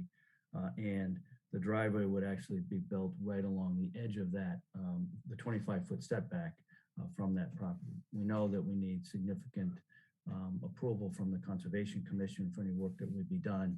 We'll be filing a notice of intent with the commission relative to the driveway work and any other work that's done within 100 feet of the edge of the wetland. So it's a fairly straightforward application, creating two lots. The property is currently owned by one of the abutters, Joseph Grogan. It's under agreement to Joshua Wild for sale. Mr. Wild has the plans to divide the property and needs to know going forward that he would have the permission to do that in order to be able to close on the sale. I know that there was an email from Ms. Dunn, who lives next door and also is an abutter, that was forwarded to us today. I think Mr. Wild met with Ms. Dunn this afternoon. She can obviously speak for herself if she's here, but I think Josh was able to answer a lot of the questions. I think the real questions were what's going to happen with drainage, with flooding. Currently, water. There's nothing that stops stormwater from sheeting down off the end of Milton Hill Road itself and down into the property. These plans show a drainage design that shows that that will be bermed along the edge of the roadway. There'll be catch basins and there'll be underground detention in place so that most of the stormwater would be captured and infiltrated into the ground and significantly improved condition relative to any flooding that occurs currently along either the Dunn property or the Grogan property itself. So with that overview, I'd open it up to questions, concerns. What we hope to do tonight is identify any specific issues or concerns that we could add into a final set of plans that we'd be resubmit for a definitive subdivision approval. But to really need to know, if possible tonight, that if there's any showstoppers, any issues or major issues or concerns, And so certainly any issues or concerns you might have, we would want to listen to those and make the adjustments appropriate to a definitive set of plans.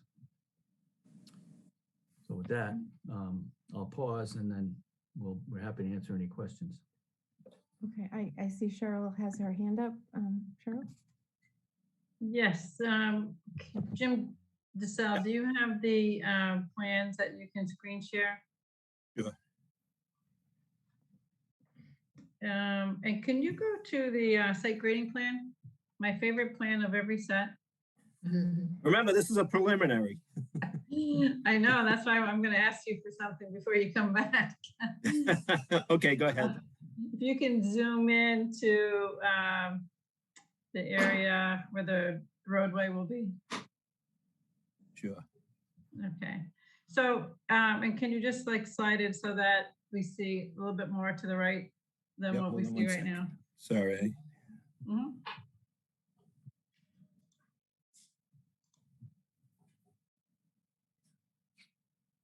Is that good? Yes. Can you, I think I know where the proposed property line is. Can you just show it though with your cursor?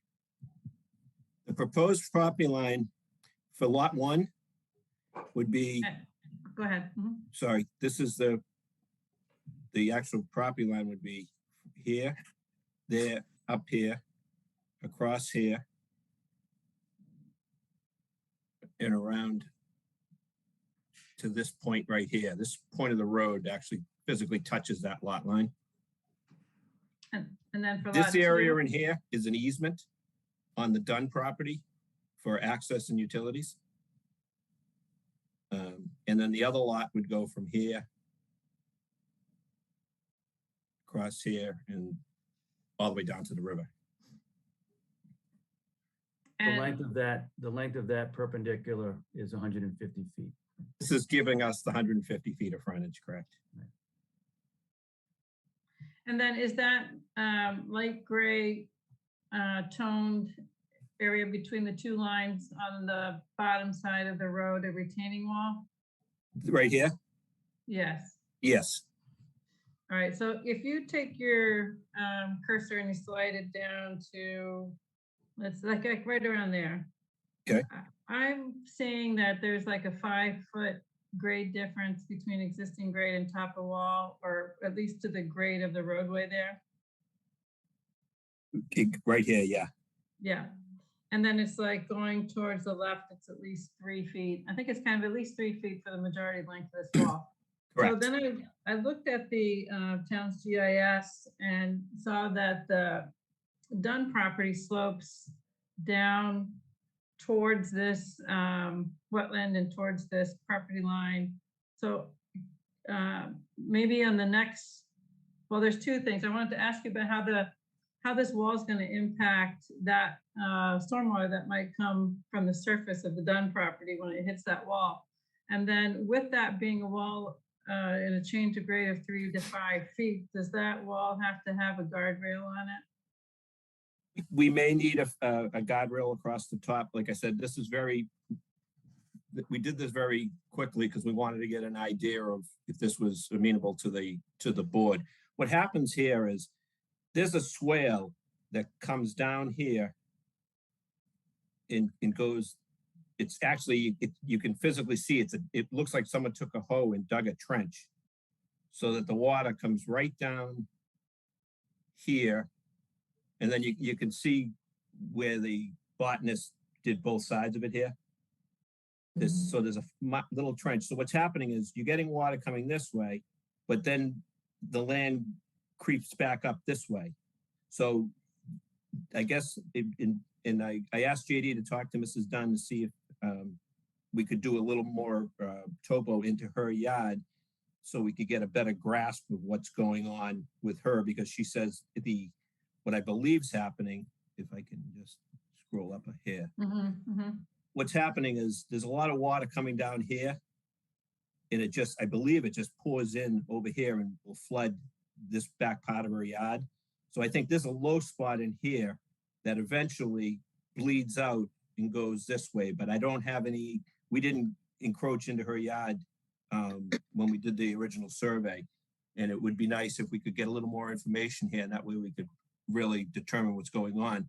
But what we're planning is putting curbing along this side of the new road, which will catch all of the stuff that comes over this little portion. I mean, there might be some that comes across this way, and there's really nothing we can do about that.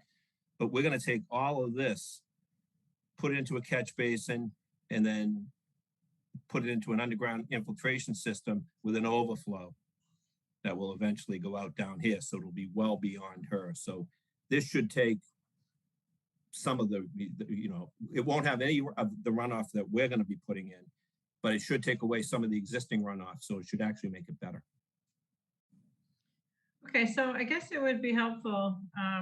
I was thinking of doing a site walk to take a look at that. And other members are interested in that. And then another thing I would like to see is a section.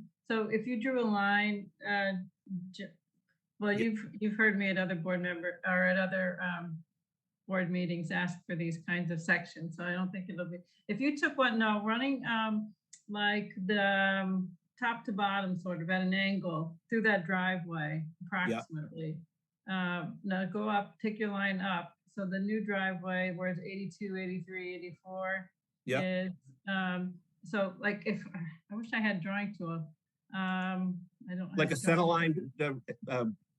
Not through the road itself, but I want to be able to come through the Dunn property, through the wall, up into the lot 1, so that we can understand the relationship of the road to the Dunn property. Okay, yeah.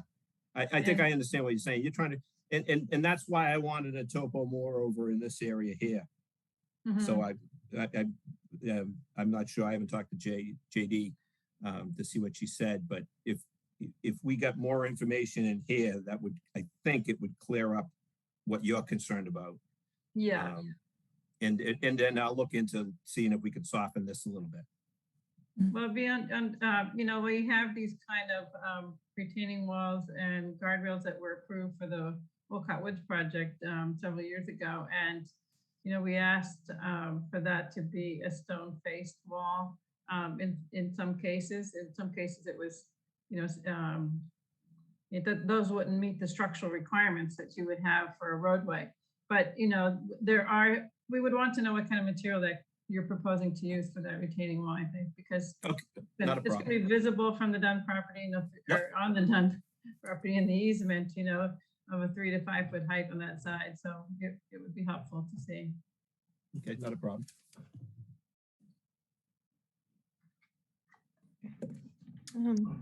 All right. Tim gave us some notes, and I was wondering if we could understand the status of the easement. Ned, I don't know if you have any more data on that. It's permanent easement that was granted both to the Dunn property and to the Grogan property for, I think, what was originally accessed. There was an old dirt road that ran down along the edge of the property, and that was granted before Forbes Drive was built. The Dunn property and the Grogan property both front over on Forbes Drive, and I think there was a purpose of the easement granted back in the 40s was to create some access for these two properties off of the end of Milton Hill Road. I think ultimately, when Forbes Drive was built, the need to use the easement for driveway purposes has gone away. The easement itself still exists. A portion of that easement obviously goes to the benefit of this property to allow a passage for easement onto this property from the end of Milton Hill Road. So does the easement allow the rights to make the kind of improvements that you're making? I think it does. It allows the area to be used for purposes for which roads are used in town. Okay, so that's in the easement. Yeah. It just says that the applicant should provide evidence that it has rights to make the improvements. Sure, we'll provide copies of those, of the easements. Okay, okay, so easement copies are coming, okay? And is there any need to remove any trees on the plan? Yes, there will be some tree removal. We have, if I can share it again. Okay. There is, you can see,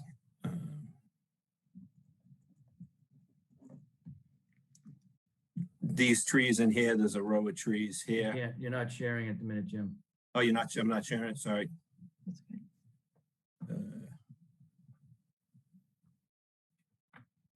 I'm looking at, that's good, Joe. Share screen. Okay, can you see that? Yes. Okay, great. There'll be a little bit of tree removal in here. And then there's some specific trees along this edge and a couple in here to put the roadway in. And again, if we can push it, you know, hug the left side a little bit more if we could, we'll, you know, to get away as far away from this 25-foot buffer as we can, we will. And then We're certainly well within the Conservation Commission's jurisdiction at that point. And for these, for sure. Their tree replacement requirements would kick in. Okay. So, Cheryl, I'm sure you're thinking about the same kind of things I am as far as they're having to take out trees and then add these almost like retaining walls, right?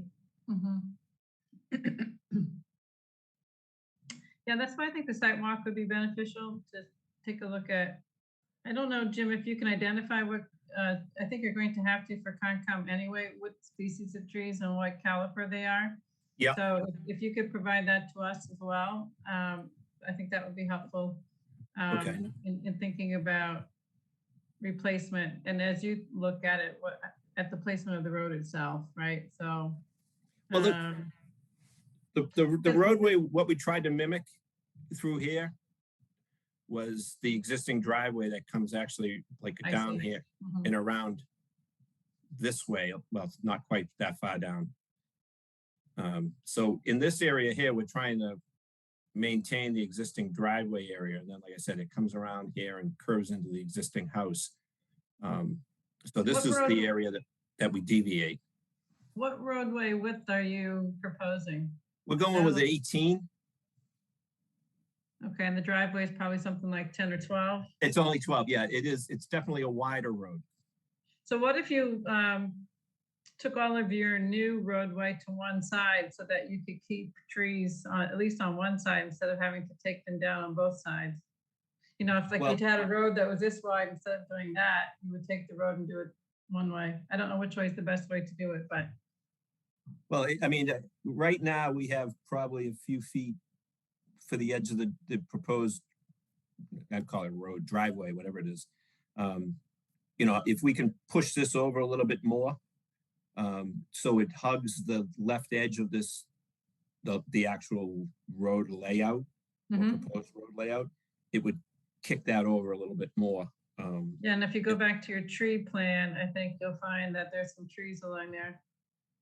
There is. That it's like I said, it's going to be a little bit of a balance that we're going to need to take so out. If you could kick it a little bit more towards, is at the north, I guess, then you might be able to save a few more trees. But then you'd have to evaluate. Are you going to have? We might lose these. That's on the other side. That's these trees here. Yeah. So it's a yeah. Yeah. So it would be worth knowing what kind of trees we have to, you know, in order to evaluate which is the better way to go, right? Yeah, we'll have to go in this area and point out the different trees. I mean, deciduous and coniferous is about the extent of my tree thing. So we can get somebody that will go in there and give us the exactly what types of trees and the calipers. Although we do have the calipers on here. Okay.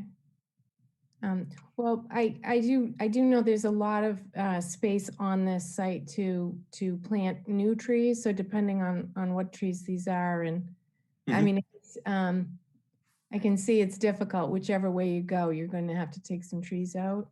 Yeah, we're wedged between these. I see what you're dealing with. Okay. So you're thinking about 18 feet wide, so that would be a waiver down from 30. But I do think that that's understandable because I know you need the frontage, so you have to come up with this, but it really becomes a shared driveway for these two houses, right? That's exactly what it is. Reality.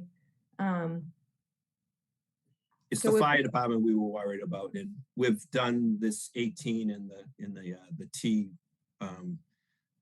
I guess not with this chief. I haven't been before this chief, but when we were doing work up on Brush Hill Road, we had discussed this width in the T situation, or the what do you call it, a hammerhead, and it was amenable. We still haven't talked to the fire department yet, so I'm going to go, if we get a positive direction, I'll go speak with the chief and find out if there's, specific limitations that he wants us to to show. And if I can narrow it a little more, we'll, obviously if it saves a tree, there's no need for a driveway to be 18 feet wide, but I believe that's what the fire department allowed last time. Jim, if you can go to the site grading plan. Mhm.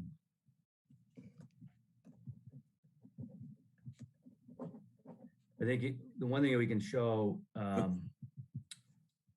is you can see, you've got the hammerhead shown as sort of the right of way, but we're not This is the hammerhead, but we're only going paving to only here. going to there. And on the other side, you're not going into the hammerhead. No, we're not going here. We're going straight up, which Straight would be the garage for this Yeah. house. And that would allow the fire truck to pull in here, Back pull up. out here in case of an emergency. Right. And we had a similar design on one of the concepts for the Turner property up on Brush Hill Road ages ago. And the road itself does not have a sidewalk, right? Nope. The Milton Hill Road, no. So this is at the very end of it, so there is no sidewalk up to this property. No, there isn't. You can see the width of the road is Mhm. from there to there. It's Narrow, yeah. it's a little wider than the 18 feet, but it's not. It's a glorified driveway, I think. Yeah, it's an old neighborhood, I think. Yep. Okay. All right. Well, I do think this is a really good use of this land, putting two houses here to try to work with this neighborhood, but I'm interested to hear from the public. So is there anyone else on the board that wishes to ask any questions or speak before we open it up to public comment?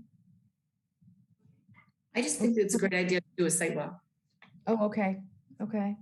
So we have two planning board members want to do a site walk. I know Kathleen's hand is up. Kathleen, I'm sorry.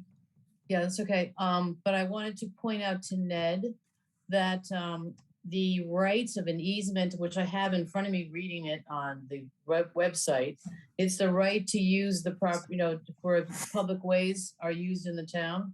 That in fact doesn't give you the right to be putting in retaining walls, making any sort of changes like that. There's a recent case that just came down from the appeals court, which points out that that's language that says you can use it, for purposes of access and that sort of pedestrians and putting in utilities and things like that. But the major improvements that you're thinking about, like retaining walls and stuff like that, you're going to have to get permission. So With the other owner of the easement, right? yeah, Okay. And I think, that given the start of the conversation, that doing this in a way could improve the overall drainage out there, that, that's something we definitely want to start a conversation with. Yeah, as I said, the only reason I know about this case is that I actually am now a day late submitting my PowerPoint for a seminar I'm doing for surveyors next month. And this case down on the Cape is an interesting one about the rights of easement holders to improve the ways. So, Thank you. Okay, excellent. Did anyone else on the planning board want to speak before we open it up to public comment? We have someone from the public who would like to speak. Okay, I'm going to promote Ellen to the panel. Hello, Ellen. Are you able to unmute? Ellen, you're welcome to speak. You're welcome to join us. Good evening. Hi, can you hear me? Hi. Yes, yes. Could you give us your name and address? My name is Ellen Dunn, and I live at 76 Forbes Road. Great. It's the easement that is in question. And also I wanted to make a point that when the water runs off Milton Hill Road, there's a gully on my property, and the water flows down there and catches at the end. The upper part of my yard, somebody mentioned, I thought, I might be wrong, flooded. My upper yard does not flood from Milton Hill Road. It seems to follow like the gully and goes down the gully area, but I get caught at the end. And I'm more than willing to work with whoever, but I just want to be kept on top of everything, and I would like to be able to participate in any of the walks or any meetings that they have in regards to this. I'd really appreciate it. And that's really all I have to say right now. Okay. Well, that sounds good. I know that Josh started that conversation today, and we'll certainly pay careful and close attention to Ms. Dunn as we move forward. Great. Okay. All right. I know that we're gonna have the change over on the board, but should we still try and schedule that site walk now? At least pencil one in? Sure. Let me see if there's anyone else from the public who would like to speak on this. Please raise your hand. Anyone from the public who would like to speak on this? Milton Hill preliminary subdivision. Okay, I'm not seeing any, so sure, happy to look at a site walk. We usually do Saturdays, right? So since we have Ms. Dunn here also, we can see if a Saturday, particular Saturday works for her. It could be the 23rd, right? Or the 30th would be the next, not this weekend, obviously, but then those two Saturdays, those work. Do either one. Okay.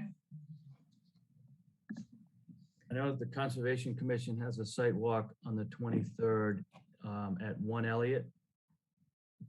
Josh, what time was that? That's at 8:30, so if it could be after that, it would work well for me.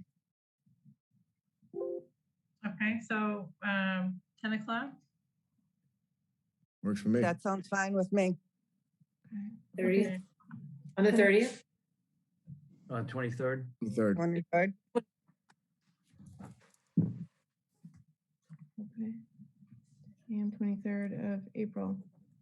Okay, does that work for you, Rich and Kathleen? Yeah, it works. Okay. All right. Okay, and you so said 10, you said what time again? 10:30? 10 a.m., 23rd 10. April at Okay. 34 Milton Hill Road. Can you tell me what you'd like to see us stake out that would help? The center line I of think road, edge of road? The road and the easement line, I think. Okay.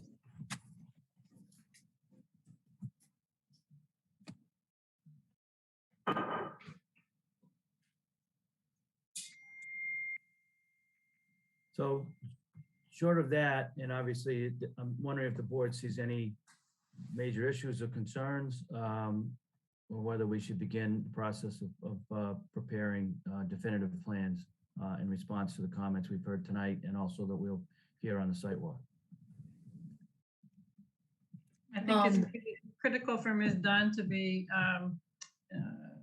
agreeable to basically have the easement include storm water structure that's shown on the DeSalle plan, as well as the retaining wall.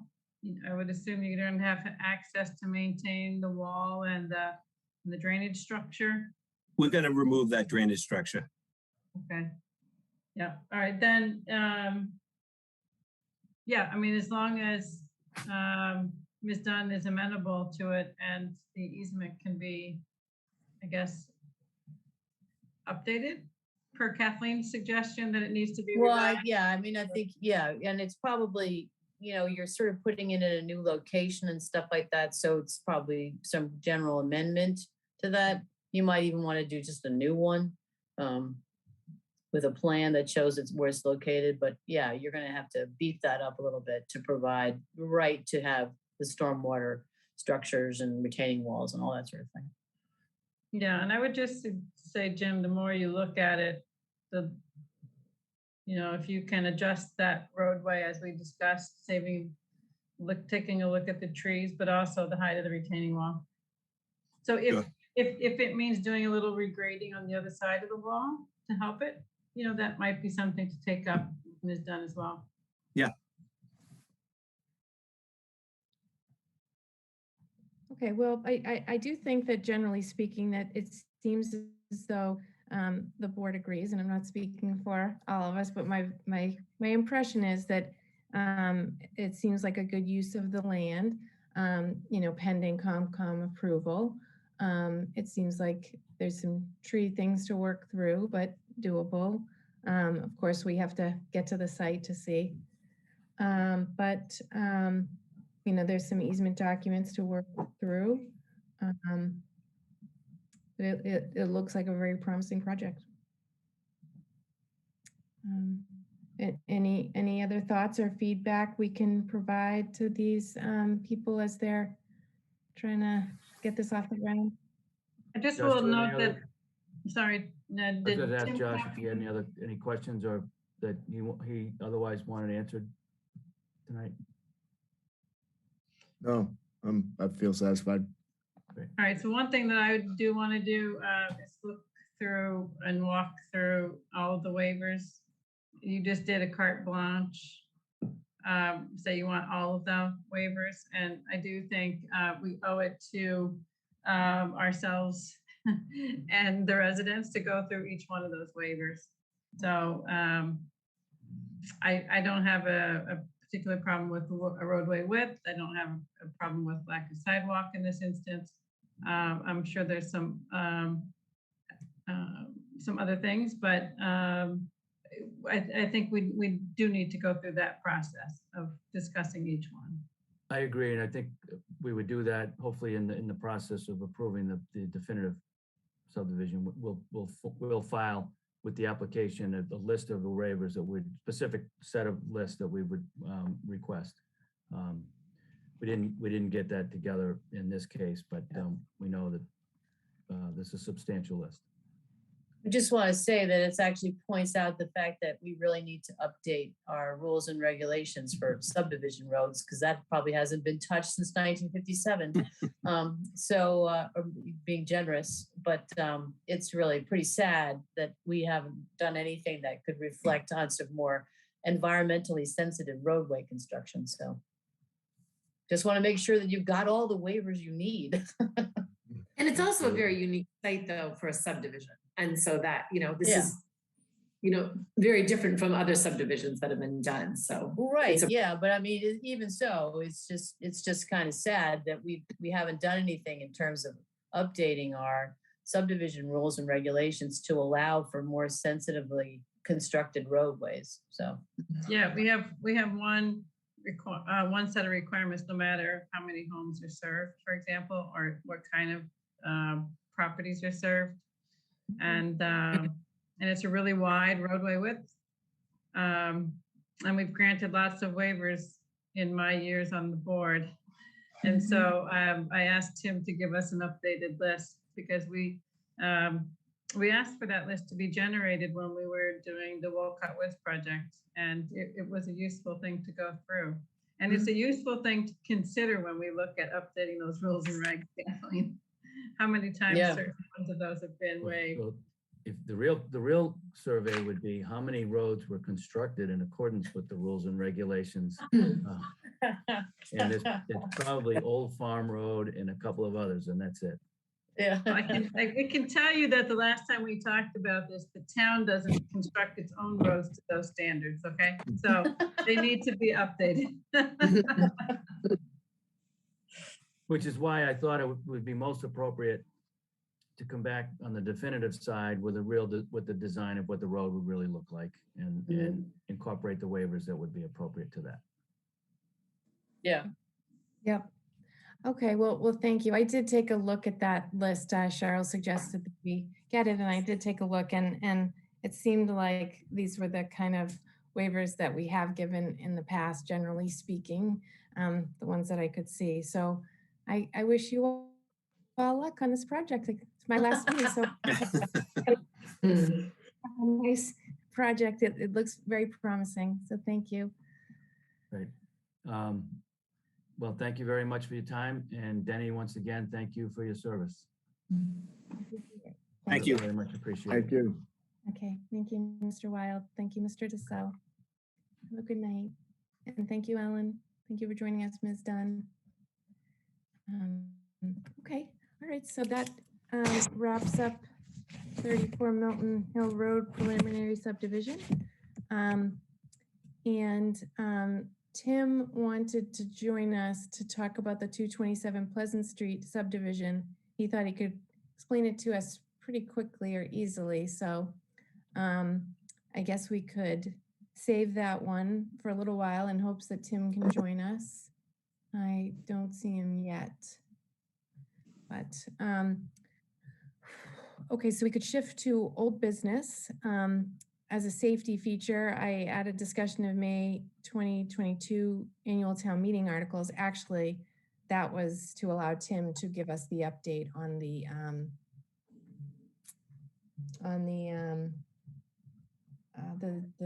zoning codification. Because last time we were all together, we could have used Tim and he wasn't here. So maybe when he joins us, he can give us that update. Did everybody get a chance to talk to Tim or about that? All right. Well, I guess we could just talk about the 440 Granite Avenue letter to ZBA. After our discussion last time, it seemed that the majority of the board thought it was a good idea to just sort of memorialize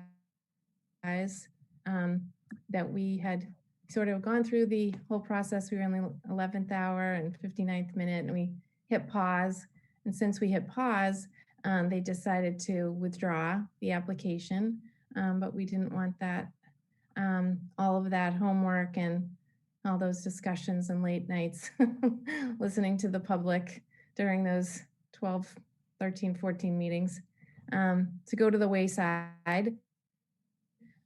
Even though they will go to the ZBA first when they decide to come back, it seems. So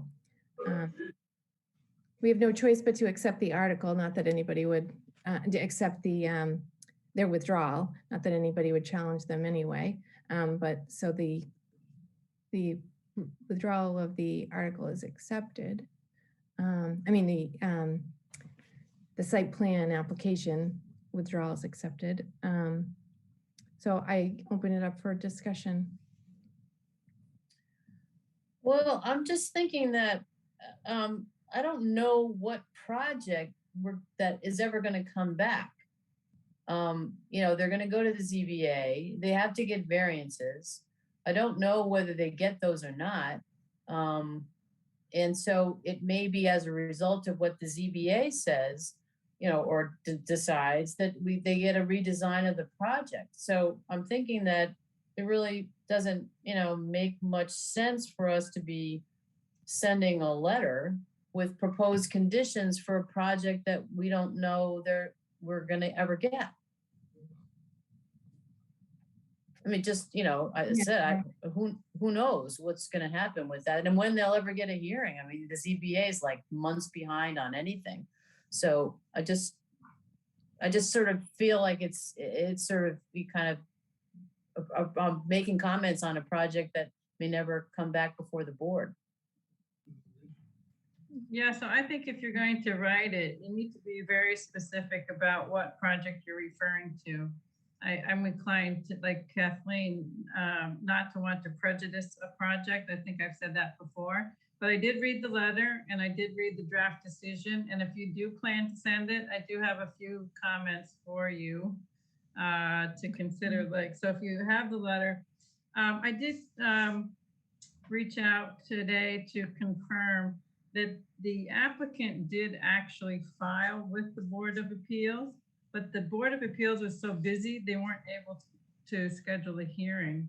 And so there's a sentence here that at the beginning of a letter that says, by way of background, the applicant originally brought this site plan application directly to the planning board without initially seeking the required variances from the Board of Appeals. So I don't think that's a correct statement. My understanding is they decided to do it jointly. The Board of Appeals had a backlog, and so they sought to go ahead and go forward with the site plan approval portion of it, knowing that it was going to be a back and forth process. So I do think that if you're going to send that letter, that you should revise that second sentence, and you could confirm with Marion McKettrick that they actually did file, because that's my understanding. I inquired about that today. Okay. And so then the other thing that you'd want to be very specific about is the dates at which you're talking about they applied and what project that is. So the plans should be attached to it.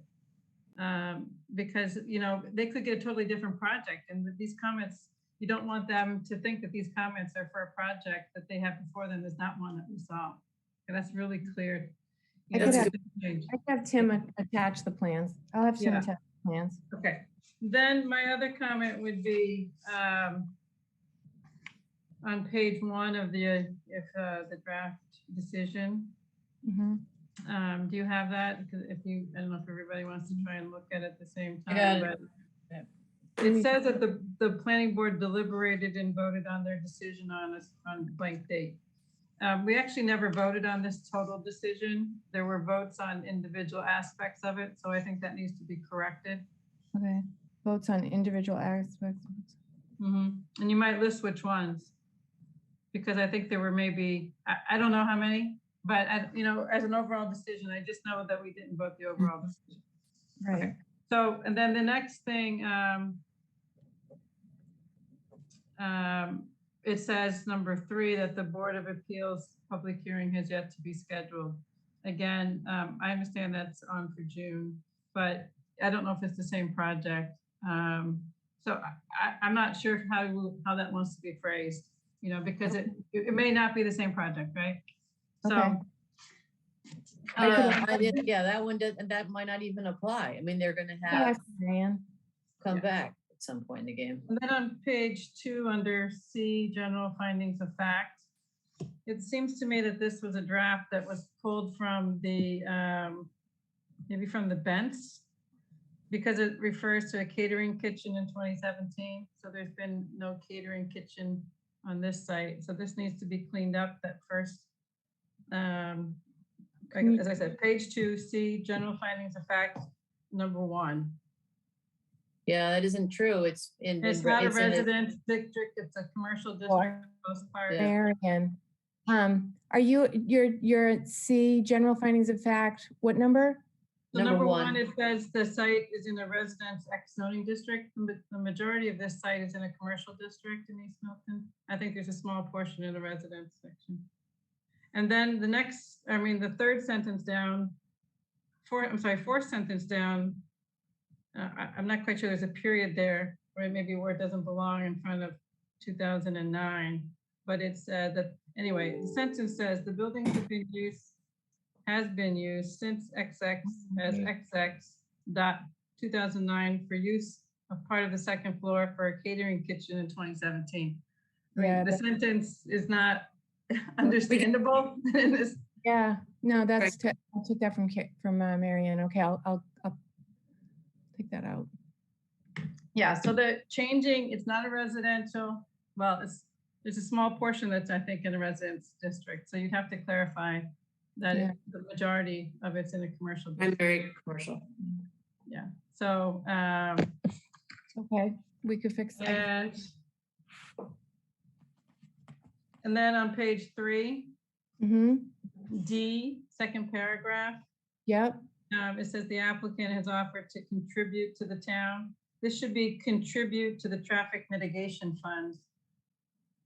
Is that what, okay, yep. There's a particular fund for because just to contribute to the town, would put it into the General fund. general fund, and this is a special purpose fund, the traffic mitigation fund.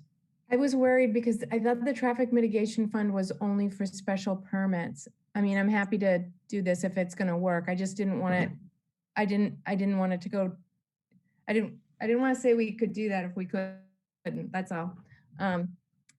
Well, that would be our intended purpose, right? So if it can't be done, I'd rather have somebody tell us it couldn't be done. Well, the other thing than is that leave it you're vague. only sending this off to the zoning board as a draft of what you Right. might possibly issue when you ever got the permit. So it's not binding. Sure. So you can put in there that you're gonna have it go to the traffic mitigation fund. I mean, because it doesn't, this isn't going anyplace. I know, it's just, I mean, the applicant offered to contribute to the town, and I didn't specify a mitigation fund because I was worried that technically our traffic mitigation fund is attached to a special permit, and I didn't know that this would be a special permit. That's why we were doing a site plan. As I said, it's an exercise in sort of general futility, because this is not going to be the permit. This is not going to be whatever gets issued. So That's But I right. think if it's you're clear. sending it off to the zoning board as an example of the kinds of things that we were concerned about, which I thought was the point of the exercise, I don't think it needs to go into a whole lot of, agita about whether it's, traffic, whether you can do it in the traffic mitigation fund or not, because it's not a special permit. I mean, I think you sort of wanted to let the ZBA know what we were worried about. Right, exactly. Yeah, so I think, in terms of making it something that the board recommend the town accept the offer, if it's a condition, you're making it a requirement of the permit. You're not, so there's no other, the town isn't accepting something, you're making it a requirement, And so I would say, if this were a final decision, we'd have to get clarity on whether what your question, Denny, is something that would have to be answered, right? Whether it can be done. But because what we're trying to say here is that's the intended place for it to go, we should say it, I think. And you can still keep in there to be used for the purpose of mitigation for traffic or pedestrian improvement. But then you would say the planning board would include this as a condition in a site plan approval decision, something like that, so you're more clear that you're mandating it. You're not just, telling people that you hope they accept it. The same thing I would say would apply to the next paragraph under the affordability. Instead of accepting it, you would be requiring it as a condition. So again, those are the things that I thought at least should be clarified. And I agree with Kathleen's concerns generally about it, though. Okay. All right, well, I'd be happy to make those adjustments.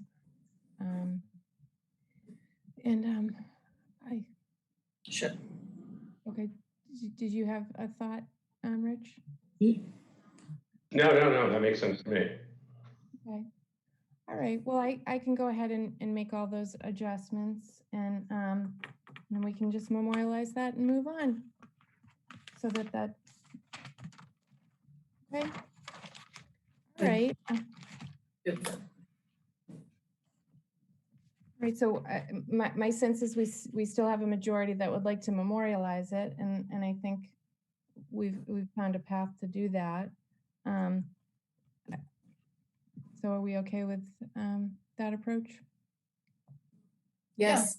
Okay, all right, wonderful. I don't know that we need to take a formal vote because it's just finalizing a letter, so. No, yeah, I don't think so either. Okay, wonderful. Good, well, we're moving right along. I guess poor Tim is stuck at a worse meeting than ours, possibly, waiting for it to end, 9:12. I did take a look at the plans that Tim put forward. And I think it's an improvement to the Pleasant Street project. I don't know if anyone else has any thoughts that they want to discuss or concerns. I didn't see the plans in the folder today. Were they in a different email that I missed? Yeah, they were in a later email. Yeah. Where do I have these? But it was basic, so they could put the electric, the Eversource wiring underground, which is generally an improvement. And removing a telephone pole right at the entry of the site. Can somebody forward the email to me, please? Thank you. But I'm fine with what you've assessed it to. Yeah. I just would like to have a copy. Let's see if I can find it. If you can bear with me, I think we should take a quick review of it. But that's basically our last thing I think we need to tend to, because Tim can always give us an update on that codification at another time. Let me see.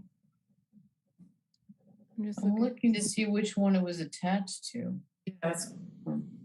Yeah, because I searched through all my Tim emails today that I thought were pertinent to tonight. This afternoon, I went through it all. Yeah, I don't think it's in the folder, but let me double check. Yeah, I didn't see it in that folder. It must have been a separate email. And wonder if we could text Tim and if he could. Yeah. Oh, maybe it can't. Well, let me see. There's one here that's from April 4th. That can't be right.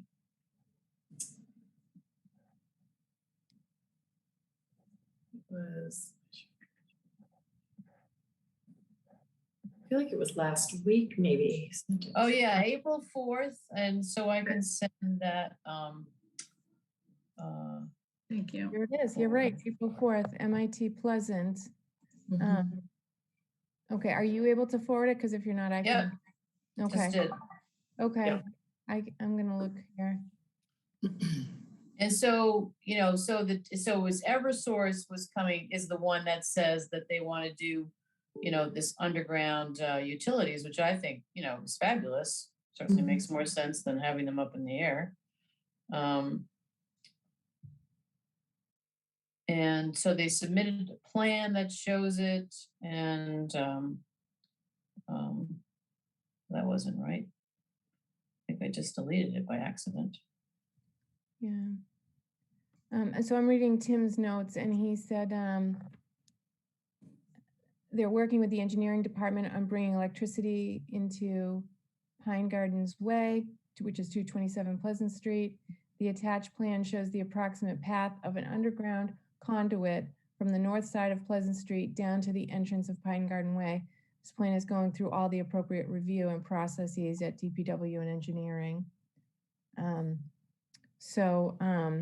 I don't know if maybe Julia has any further information or updates on that. Pulling up here, I can. I don't, I know as much as you do about this. He said he wanted to talk to you because he had some inside information that he wanted to share. That's all I heard from him about that. Okay. So we need to have an approval of this, is that? It's a modification of, we're modifying the plan. And it turns out I just deleted it from my emails, so. Yeah, I read it earlier too. I can't find it. Yeah. You want me to send it to you? But I can't find it now either. Yeah, it was April 4th. Do you want me to forward it to you, Rich? And Kathleen, I'm happy to. Sure. Yeah, I just did. I must have deleted it too. It's weird. Isn't that funny? I don't know what happened. It was all of a sudden it's gone. Yeah, I read it, and I read the whole thing today. Yeah, yeah. Oh, man. Okay, I'm forwarding it to you right now. Thank you. Okay. But Julia, did it sound like there was anything he was concerned about, that Tim was concerned about, or? He said in his note to us that he said, if you can hold the Pine Gardens, until I can get to you in the meeting, that would be great. It's a very simple thing, but it would be easiest if I just walk you all through it.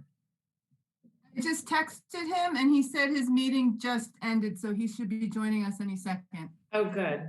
Oh, well, that's great. Thanks for sending the thing I deleted. I appreciate that.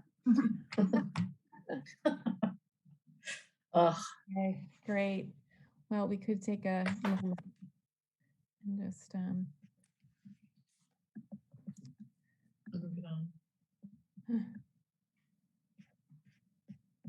I wish we had a plan to bury utilities in Milton.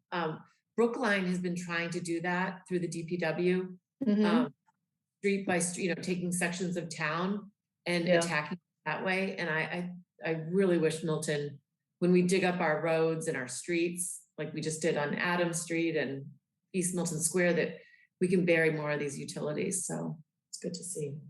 Are they doing it as things happen, or are they doing it proactively? I think they're actually doing it proactively. Oh, it's interesting. It's been years, obviously, since I worked at the utility, but I just remember constantly hearing after storms how towns wanted to see that happen, because obviously if it's underground, less of a chance of, ice storms knocking power lines down, but it's really expensive. And so my question is, who's paying for that? Like, I can't imagine our town is going to be able to afford. I know. Like the Well, amount. we asked that of 440 because those units, if they ever get built, are looking at those two really unattractive utility poles right outside, along with the expressway. Yeah, I mean, big projects. I'd love to see them come down.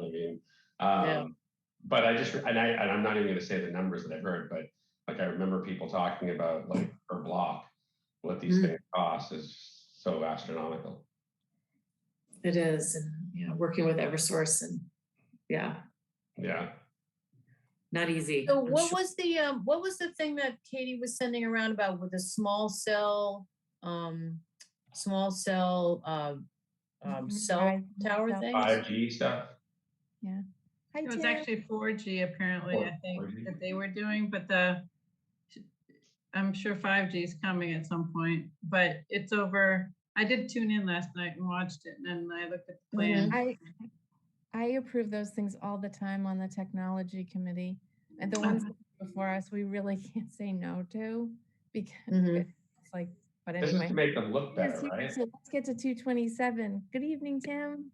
Yeah, so just to I know it's off agenda, but just to provide some clarity on that. So the FCC in 2018 put out a policy that basically said these small cell facilities, which are kind of meant to kind of plug gaps in networks where the big cell towers don't hit, and then 5G eventually is going to use these, I think, exclusively. You can't zone against them. It's like a daycare, effectively. But one of the things that I think Katie and the select board are interested in, so they adopted this policy, and now under this policy, they have a hearing at the select board, but they would like the planning board to sort of incorporate these types of facilities, at least in a sort of design review kind of capacity, into zoning, so that, Cheryl, you had sent around an email with one that, was maybe a little big, but it's probably on the nicer end aesthetically of these things. The one, you can have really workmanlike kind of transformer type operations, ones that look a little more integrated.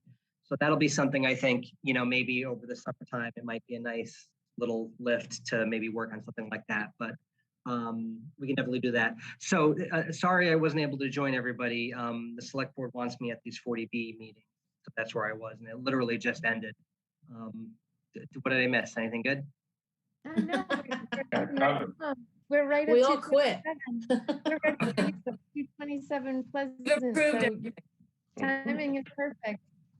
Okay, so the 227 Pleasant item is I think it should be relatively simple, and probably we're a little bit overkill here. This may just be something that would be totally fine, just reflected on the as-built plans, but I wanted to check in with the board. So basically, when the board approved 227 Pleasant Street subdivision, the plan was to bring electricity in via an overhead wire onto a utility pole at the entrance of the site, and then bring the wire down the pole into an underground conduit to serve the houses on that subdivision road. When Eversource actually came in with their kind of plan, they are in the I overheard the conversation earlier about burying utilities. They're it's their wires. They're in the process of kind of doing that, I guess, over here on Pleasant Street. And so I'm going to share my screen real quick and just show you. Basically, they want to run an underground cable from one side of Pleasant Street across the street to the entrance of this property. And really, the only thing that I kind of need you all to make a judgment on is that now that utility pole that was going to be at the entrance of the site is no longer necessary. So that utility pole was on the approved plans. When you get the as-built plans or walk by the site eventually, you will not see that utility pole. So I just wanted a judgment from the planning board that this is a minor change, and that the developer is not going to have to come back for an amendment or anything like that.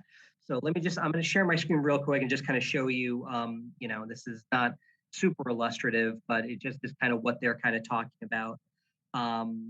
This little, red arc is going to be, where the wire gets picked up, and then it goes across the street, and you can kind of see it's a little faint, but this is the entrance to Pine Gardens Way right here.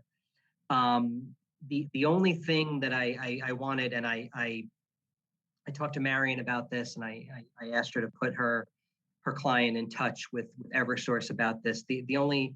I want to make sure that once this gets onto the site, that utility pole was going to be like around here. And I just want to make, and then the conduit would be on this side of the street. I just want to make sure that if Eversource is bringing in the electricity over here, that it's getting to where, the proposed conduit needs to be. If that conduit needs to get moved for whatever reason, we'll cross that bridge when we come to it. I don't have any details on that yet. But this is just the sort of, hey, this utility pole is now no longer necessary.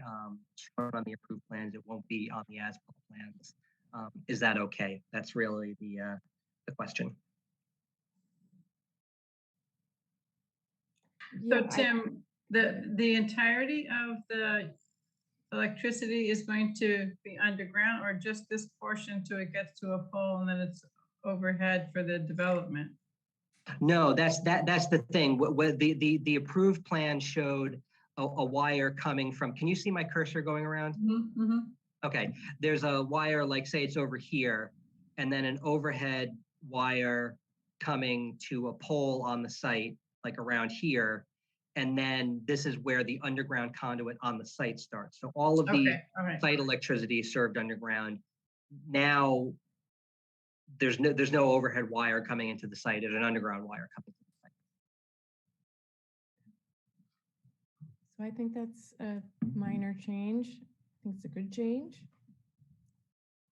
I think we should approve it. You don't really have too much choice with Eversource anyway. Their wire. Just so you know, engineering and DPW are prepared to recommend that the select board has to grant some petition to go into the ground. Those other departments are prepared to support this. They think it's fine. And this is just one little bit of input. The select board doesn't need the planning board's input here to act. It's just it'll be good to have the two decisions made kind of contemporaneously. Right. Yeah, I have no issue with that. I don't think it needs a formal amendment of any sort. Okay. So, so it seems like you have positive feedback from the board. Do you need anything official? I mean, if you just wanted to take a vote to acknowledge that this would represent a minor change and an amendment is not necessary. Okay. Does somebody want? Okay, that's a motion. Do we have a motion from a second? from? Yeah. Okay, a second from Meredith. All in favor, Rich Yes. Beeler? Yes. Meredith Hall? Yes. Kathleen O'Donnell? Yes. Cheryl Tagayas? Yes. Jenny Swenson, yes. Okay, and Tim, the last thing is our old business. We could talk a tiny bit about town meeting. I didn't know if you wanted to give us a sort of update or explanation on the codification, because at our last meeting, you were stuck at a different meeting, and I just didn't know if you wanted to sort of explain where we are at with the codification. Yeah, thank you, Denny. So, and if you don't mind, after this, I have a couple staff updatey type things, if I could do that. So with the codification, you know, this is a project that, as you know, has been going on for quite some time, you know, since at least 2017. You know, I wasn't around for most of that time, so I can't vouch for, you know, what exactly the holdup was. But it has been making steady, if slow, progress, you know, since I've been the director. We are at a point where we have a final draft from General Code. So basically, what they've needed is, you know, all of the edits that the bylaw review committee has wanted to make in terms of. Let me take one more step back. The way this process works is we give General Code our pile of zoning. They put it into a format that works with their web-based system. You know, there's different numbering, different kind of order of things. They give that back to us, and we edit it to make it work for what we feel our needs are. And that's been the bulk of the process, you know, chronologically, has been the bylaw review committee sort of doing that work. It's gone through a number of kind of rounds of edits. But we sent the final one along to General Code. General Code kind of put it into their manuscript. So the key is that General Code needs to put it into a manuscript that is now like a document that you could print out and read if you wanted to, but it also like, it goes into their system and it works and it's web-based. And so it's really important for them to sort of do that work. We've got a final draft now. We had anticipated the timeline of when the final draft would come in. And so I, you know, thought it would be a good idea to get an article onto the warrant in the kind of hopes we could get this thing going. You know, we won't be able to do it unless there's a town meeting article. So I put that town meeting article in. In speaking with the bylaw review committee, and Alex Whiteside is the sort of the prime mover on this. He's been kind of, you know, having his hands most on the zoning project. You know, it was his opinion that the immensity of the ask of town meeting necessitates a little bit more prep work in terms of, you know, working with the warrant committee, working with town meeting members, giving town meeting time to, because what we're effectively doing is taking Article 10 of the bylaws and getting it out of here, the entire article or chapter or whatever it is, and swapping in an entirely new one. There have not been any material kind of content-based changes to the zoning, but there have been, you know, obviously, you know, formatting and numbering and order and things like that. Those are changes that are given. You know, Alex tells me there have been some, you know, language cleanup type and clarification type changes that, you know, it's just not a situation where we want to go into town meeting saying, trust me, this is all fine.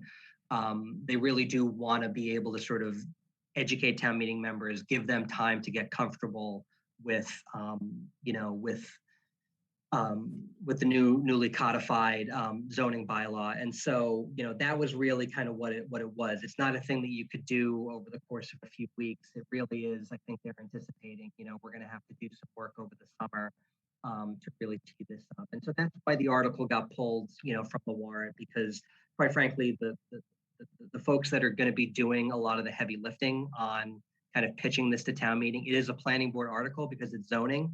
But it's the bylaw review committee that's been doing kind of the work. you know, they said, we're not going to be able to get this done for the annual. So we need to pull it. We need to kind of strategize about how to get this thing in a state, you know, where town meeting will vote for it. And so that's it. You know, that's something. So Tim, a question for you. How involved has Joe Prondak been? His letter or his email was pretty strong in being upset about not having this move forward. You know, I was on the board when we voted the funds for this codification. So 5 years ago, at least. And I reviewed some draft of this years ago. I don't remember who showed me the draft, whether it was you or Bill Clark. But, you know, it's literally taking a document and formatting it.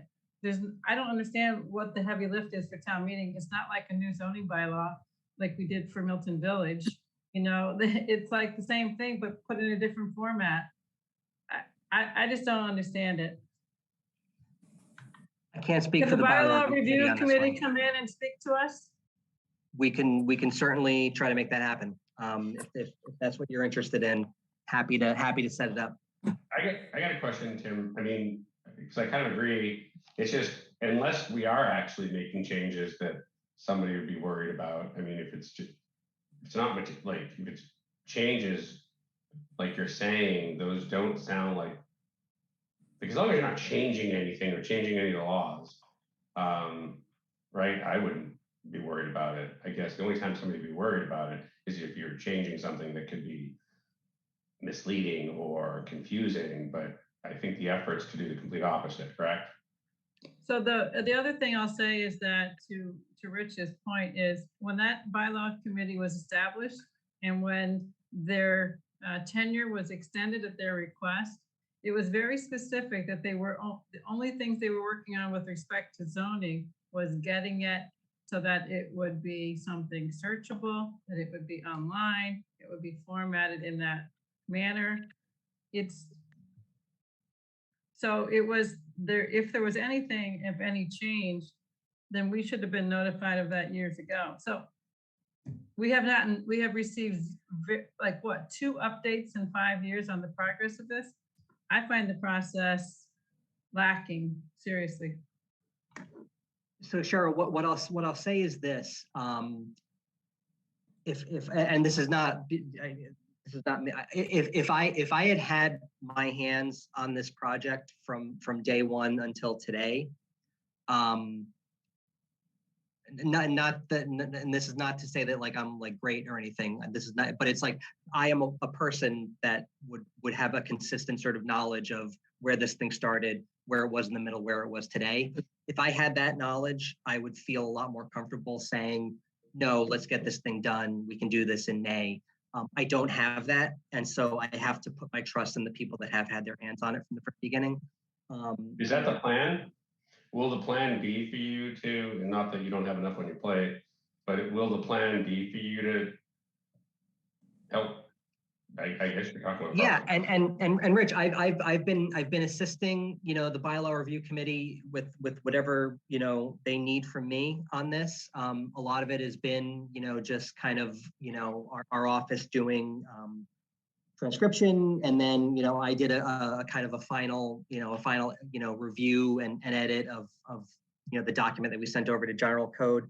But I think, you know, from here on out, like, yes, I mean, you know, I don't staff the bylaw review committee, but, you know, I'm the guy in town hall that kind of assemble the people that need to be assembled. I think they want to talk to town council. They want to, you know, see if they can, you know, honestly, they want to get in touch with the Attorney General's office to kind of see like what is this going to look like from their review perspective. You know, when we send them an entire zoning bylaw, I think they want to have a little bit more of an in-depth conversation with the clerk about, you know, how does this thing get noticed? You know, so they recognize, Tim, that we have an unofficial version of, the last official version of the zoning bylaws from 2009. How many amendments have been done since then? And the unofficial planning board version is 2017. It's impossible to work in this town with this out-of-date bylaw. I mean, the people who are applying for the 40Bs don't even have the right waivers because they don't even have access to the right zoning material. I'm sorry, but this is just, I find this really frustrating. Well, even Joe Prodnak said that he has to go to the town clerk every time to ask them to make sure he's got the right stuff. I mean, that's just ridiculous. And I didn't think we were doing a revision of it. We were just putting it on the system so people could find it. Exactly. It I got a should not be a question. revision. I mean, I got a question, sorry, because I mean, like, it's tough though, right? Because I mean, we're all volunteers, and those are volunteers, and I can't imagine it's easy. I couldn't do it. But how do towns do this, Tim? Are there like, do you hire somebody, or is there like some expert that normally does this? As a matter of fact, if we were going to do an entire fix of our zoning code, I already talked to a person who does that. It costs about 40 grand. And they do a complete recodification of the zoning code. And if that's what I thought Alex was doing, well then, yeah, okay, fine. That takes a long time, and it needs to be approved by town meeting, and et cetera, et cetera, et cetera. But if all that we thought we were getting was a way to get the current zoning on a place where people could find it and read it in a regular fashion, well, then there's no involvement of town council or needing another vote of the town meeting or anything like that. All we're doing is putting up on the website what our zoning code is. And if we're going to be doing an entire redo, if we're going to do an entire redo of it, we should hire somebody and get the whole thing done over. Totally. Well, because we normally have 40 grand in our budget to do something like this, wouldn't we? Guys, I think we're really close to wrapping this up. I just don't think it's going to be ready for May. I think the goal is the fall. So I know that it's frustrating. I know we would all, believe me, in the last 5 years, I would have loved to have had a digital version for everybody, including myself. So I understand your frustration, but I don't think it's pushing past the fall, from what I can gather. I don't want to speak for others. I guess where I was going with my conversation or my points was, it sounds like, it's a bit different than what we originally thought. And so maybe we should be revisiting, well, what was the actual plan? What are we doing? And, because like what Kathleen just said, I mean, if it's $40,000 and you can actually, have some experts come in and get this done, and there's probably a timeline and a project lead, and you can get regular updates, and then town meeting gets to see it and see the review, and it's done. It sounds like it's something that's probably fairly quick.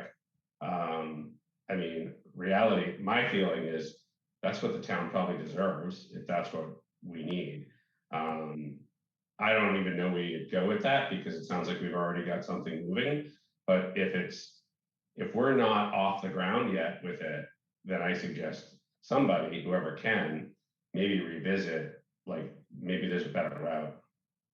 So Rich, one of the things I think that Kathleen's talking about would be making changes that would actually be language changes in that 40 grand. So like, for example, now you can be, if you're a user of that zoning code and you want to find out whether there's, for example, a lot coverage requirement somewhere, you'll read through the whole thing and look at all these lot coverage requirements. And then you go somewhere else and you find out in a different section that they don't apply to the single family districts. So I agree with you. You're a user. It's like, it's such an archaic and unorganized document. You can make so many mistakes as a user. No, I agree with you. And so my thinking was, yeah. though, because it sounded like Tim, not speaking for you, but it sounded like, and I know it's late, so I might be hearing things wrong, but it sounded to me like the reason why there's a bit of a pause and they want to revisit, like, actually it sounded great, right? They want to be more open and include more people, et cetera, but it's because there's some language changes. And if what my understanding, Cheryl, for what you just said is that sounds like a great idea, but just not what we thought this was, maybe we would have thought there would They're not even authorized to do that. They're only authorized to get it to be incorporating everything that's been been added or amended since 2009 to get in one document, because right now you have the 2009 that's official, and then you have to get every amendment separate from the town clerk. And we have the unofficial 2017 version, which puts it all in there. We don't have anything which puts the last 5 years in there. Yeah, and sorry, Jenny, we're going down a rabbit hole. It's just, I think we're hearing something that we were confused about, and that's why we went down this rabbit hole. yeah, and maybe now's not the appropriate time, but Tim, we should discuss this, further, I would think. Yeah, because somebody should be letting us know. We didn't vote any changes to the zoning code. We thought all they were doing was getting it so you could look it up online. Well, Well, so, oh, I'm sorry, Denny. Oh, I'm sorry, Tim. No, we were doing codification. I mean, this was when I started 5 years ago. I mean, this was like, there's a big discussion about codification. It was very involved. I think that this committee is getting a little bit of a bad rap here because they've been working very, very hard for many years, and it's not an easy process. So I'm just a little bit concerned about that because we're all fellow volunteers, and I just want to be sensitive to. Oh, I'm not coming down on anyone. Oh, I know you aren't, Rich. I know you aren't at all. I don't think we are. We're just talking about the process, and I guess you are, Rich, at all. I don't think you are at all. I think I understand there's frustration because we want a product that we all should have, and we want that product for the citizens and the applicants that come before us. But I think that this committee is volunteering their time because they believe in that as well. And I just want to be sensitive and thankful to them for all of the many hours that they have put into this. I can understand frustration that we're not there yet. But I interrupted. Date, maybe Tim can check in and get sort of a timeline on expectation of when this should be completed. So we can, and what will be delivered. Yeah, I think even like a sort of what is the checklist of what needs to happen in order to get there. So and I would say, sorry, Denny, I would just say that before they talk about going to all these other bodies, this needs to come to the planning board first. So, I mean, we're the body that makes this up. We have to make a recommendation on this. So I'd like to know when they plan to come in and tell us what they're going to be putting forth. Yeah, so my next step here is to set up a meeting with members of the bylaw review committee, with town council, with the town clerk, and kind of begin to map out what the bylaw review committee sees as kind of the strategy. And I think after that meeting would probably be a good time to come into the planning board for an update. So I will recommend that they do that, and we can get them on an agenda. Because I think, Cheryl, you're right. Ultimately, so Rich, to your point earlier, I mean, ultimately, this would be subject to a planning board public hearing, and ostensibly you would kind of meet prior to that, decide, is this an article that we want to put forward, et cetera. But I think, we can get even more ahead of the game. I don't have anything to report right now, and I won't until, again, we have that kind of strategy session with the bylaw review committee. So I'm in the process of setting that up. Yeah, and for what it's worth, I mean, you can see as recently as this last town meeting. I mean, there is a process, right? You've got to bring people along for the ride, and if there is lots of changes, even if they're not substantial, it could be scary. And so, yeah, if we're surprised by or we don't understand what's going on right now, I'm sure the town at large doesn't either. And so that's where I'm coming from. Cool, sounds good. Sorry, I don't want to keep you rolling. Was that, I think we're towards the end, right? Yeah, we're just going to hear Tim's staff updates, and then we're all done. That's it. All right, staff updates. What is that, about a minute and a half? Go ahead. Sorry, I'm just kidding. So this is all good stuff. So, Sorry. So I'll try to run through this quick because I think we're kind of wrapping up some things that we put into motion. Some of them a long time ago, some of them more recently. I don't know if everyone had a chance to check out our bicycle and pedestrian master plan public meeting last week. I think it went really well. Really appreciate Cheryl's help. She volunteered as a facilitator for one of the breakout sessions. Got a lot of good input. I think MAPC is doing a real good job on kind of drafting this thing. They are going to want to present to the Master Plan Implementation Committee at their May meeting. We're trying to kind of get that lined up, at which point, they'll get some feedback and have a final draft ready to go. We would eventually like to I don't know exactly how this is supposed to work in terms of, adopting this thing as kind of the formal, got less to do with the planning board, more to do with the select board in terms of, capital projects. But we'll want to get this kind of formalized and adopted as kind of our official plan. Because I think one of the things that MAPC is doing for us, it's like, here's the network that we want. Here's bing, bang, boom. Here's the projects you need to do to implement this. Here are the grant resources that you can avail yourselves of. So we're really looking forward to that. And that's been a project that's been a long time coming. I'm glad I was able to get it across the finish line, but we're in good shape to finish that by the end of the fiscal year.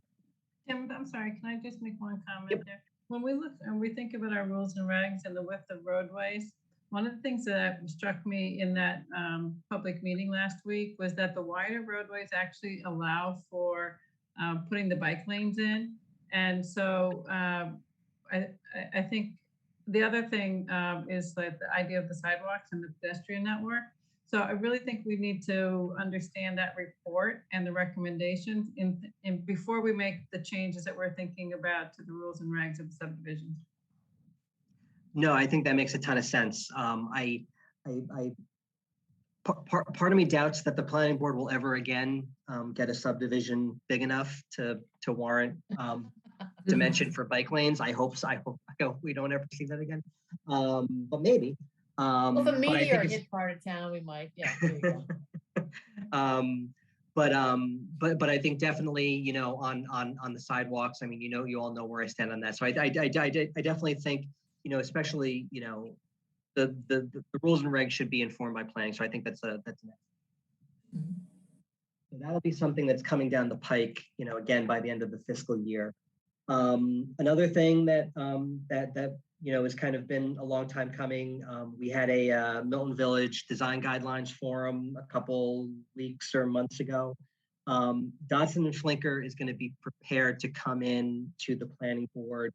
I'm just assuming the normal schedule on to present a draft on May 12th. And then they'd also like to, depending on how that goes, have some time on May 26th to incorporate any feedback they get on the 12th from the board, and then have plenty of time in June to kind of wrap up that. So I think they've been hard at work, sharpening their pencils or whatever it is designers do, but they'll be ready to show something to the board. And again, I think give ample time for consideration of feedback from the board. So that'll be stuff that we'll be doing in May. Another thing, I was triple booked tonight. One of the things, I may have mentioned this when it happened, but haven't really had a ton of updates since. I got a grant from MAPC last year to have their housing team take a look at our Fair Housing Committee and give us some recommendations for best practices to kind of reinvigorate that group and potentially come up with a new charge. So we had a focus group meeting earlier tonight. So we've got a draft charge ready, and MAPC is going to be working on, again, before the end of the fiscal year, on some other deliverables to kind of help us, get a new Fair Housing Committee off the ground. So I think that'll be really good. That kind of all started because I got, random emails from people that said like, hey, I'm interested in fair housing issues. What about this Fair Housing Committee? Which has quite frankly been not super active over the last several years. So, I think that'll be really great. And, we'll want to have you all spread the word, whenever that comes down the pike. But I think that'll be a really good thing. There's a lot of focus on these issues now. I think there's, a lot of people that are interested in being involved. And so that'll be really great.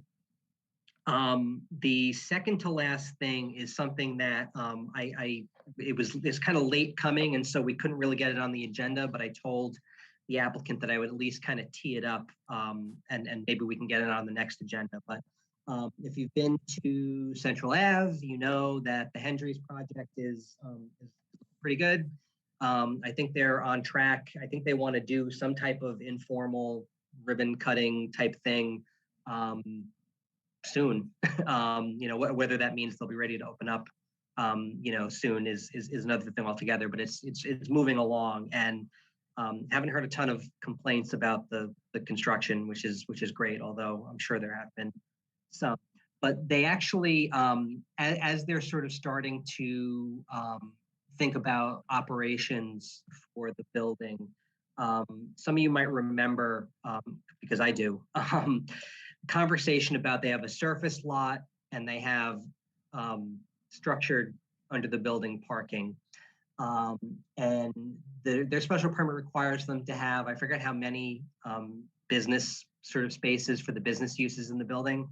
And 6 of those spaces are actually in the garage, and the rest are kind of in the surface lot.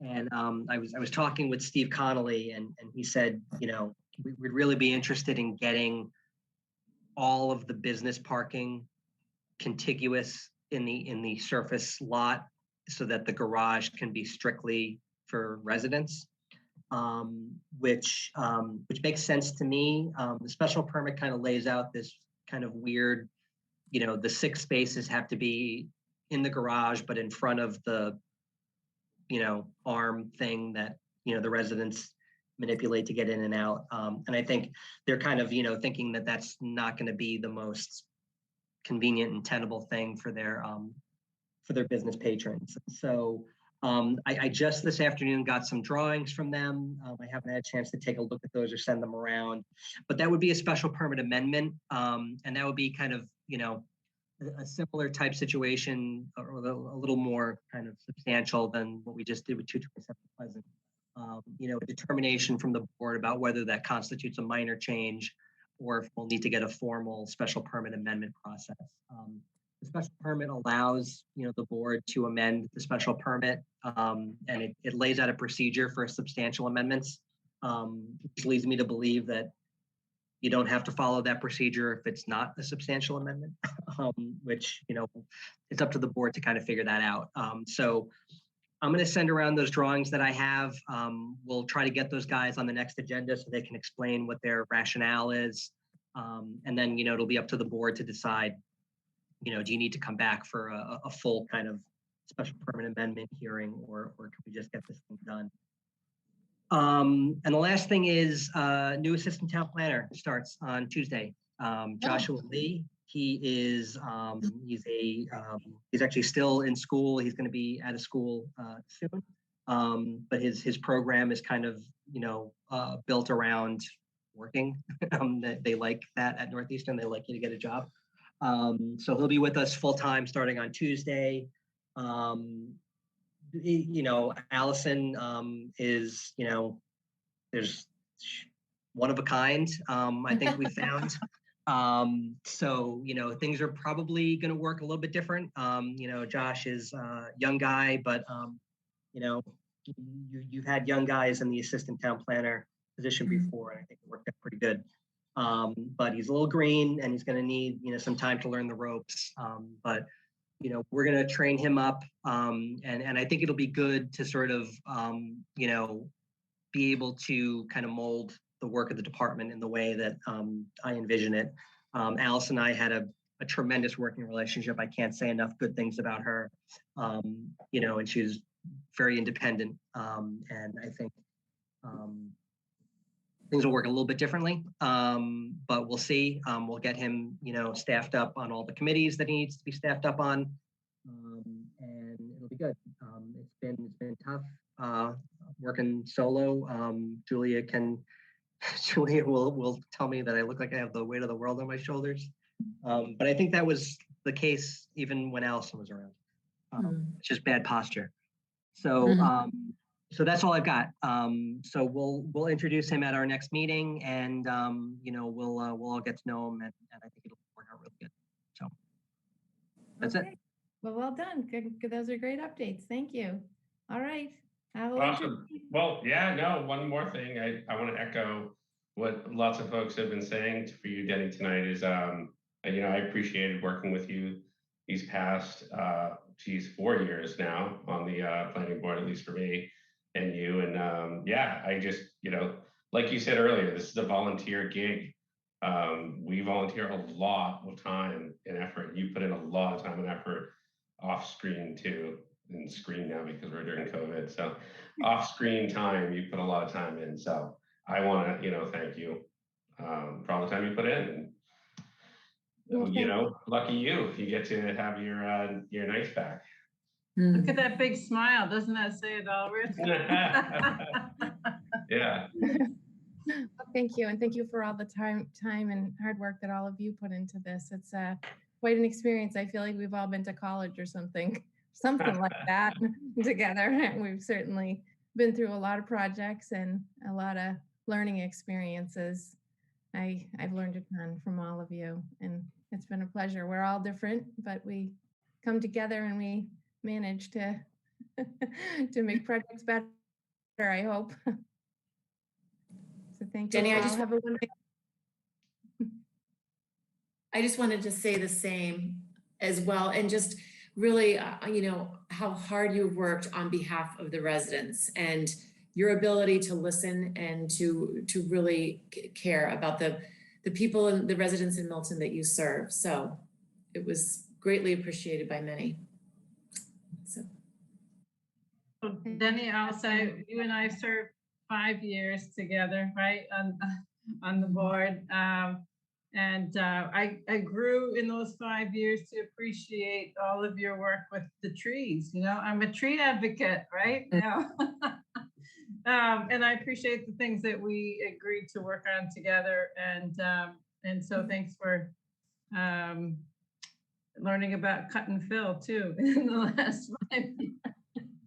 Well, never finished that, so it's one of my regrets because We'll get it done. We'll call it the Denny Swenson cut and fill bylaw. We'll find a tree for you. Hosting you from my home with my cocktail, carrying onward on that one.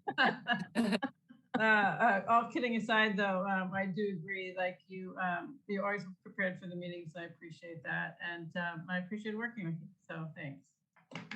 Yeah, and I did as well as a newbie with the 3-year term. So I may also be leaving. This may be my last meeting as well. You never know. So you might like that after all. But I've really appreciated working with you, Denny, and getting to meet you over these 3 years. So to see you around town more. Well, I've also enjoyed talking to you offline, you know, on the side about sailing or gardening or whatever we could fit in to laugh about. So I've appreciated those moments. And I wanted to mention to Cheryl and actually apologize because when Cheryl was chair for 2 of my 5 years here, I think it was, I kept saying, oh my God, these meetings go so long. Can't we do anything? Why do they have to go so long? And I think I broke all the records this year. I think we've had the longest and the most and some of the most painful meetings ever. So I wanted to apologize because being chair is quite an experience and not as easy as anyone can imagine. It is hard to shorten because you really want to get everything done, and then you end up keeping. And Zoom seemed like, oh, we'll just have a little meeting, but they always end up going far too long. So live and learn. Yeah, the viewing public at home doesn't appreciate this, but this is something I always appreciate out of a chair is Denny is very easy to get a hold of, which is really, really important and always very responsive. So that's really great. And the other thing, you know, and I don't know if people will appreciate this later on, but you know, you get a 5-year term, but you know, you're kind of your impact goes in both directions. So I think there's going to be a couple things that we're going to want to try to do in the next couple of years that I think are going to have Denny's fingerprints on them. You know, we're very interested in getting a climate action plan off the ground. I think it's going to include a lot of your, you know, interest and priorities, Denny. You know, I'm working with, you know, the Friends of the Blue Hills on trying to get some action around some beefed up natural resource protection zoning, which I think is, you know, hopefully we'll get you out there with some positive comment letters when that comes down the pike. But it's been really, yeah, it's been great working with you, Denny. And again, you know, appreciate all your hard work. And I think, you know, the people of Milton appreciate it as well. So, you know, thanks and good luck and congratulations and whatever else. Thank you very much. Thank you, everyone. I really appreciate it. Well, and look at you. You're ending right at 10 o'clock on your last one. That's not bad. You couldn't have planned that better. That motion? Motion to adjourn. Motion Okay. to adjourn? Yeah, there you Yeah, go. I think I heard it twice, so I'll call one of them a second. There you go. All in favor? Rich Beeler, Yes. Meredith Hall, Yes. Cheryl Tagayas, Yes. Kathleen O'Donnell. Yes. Good night, everybody. I'm a Hey, yes. Denny. Good night, Denny. Okay, bye, everybody. Good And night. Bye.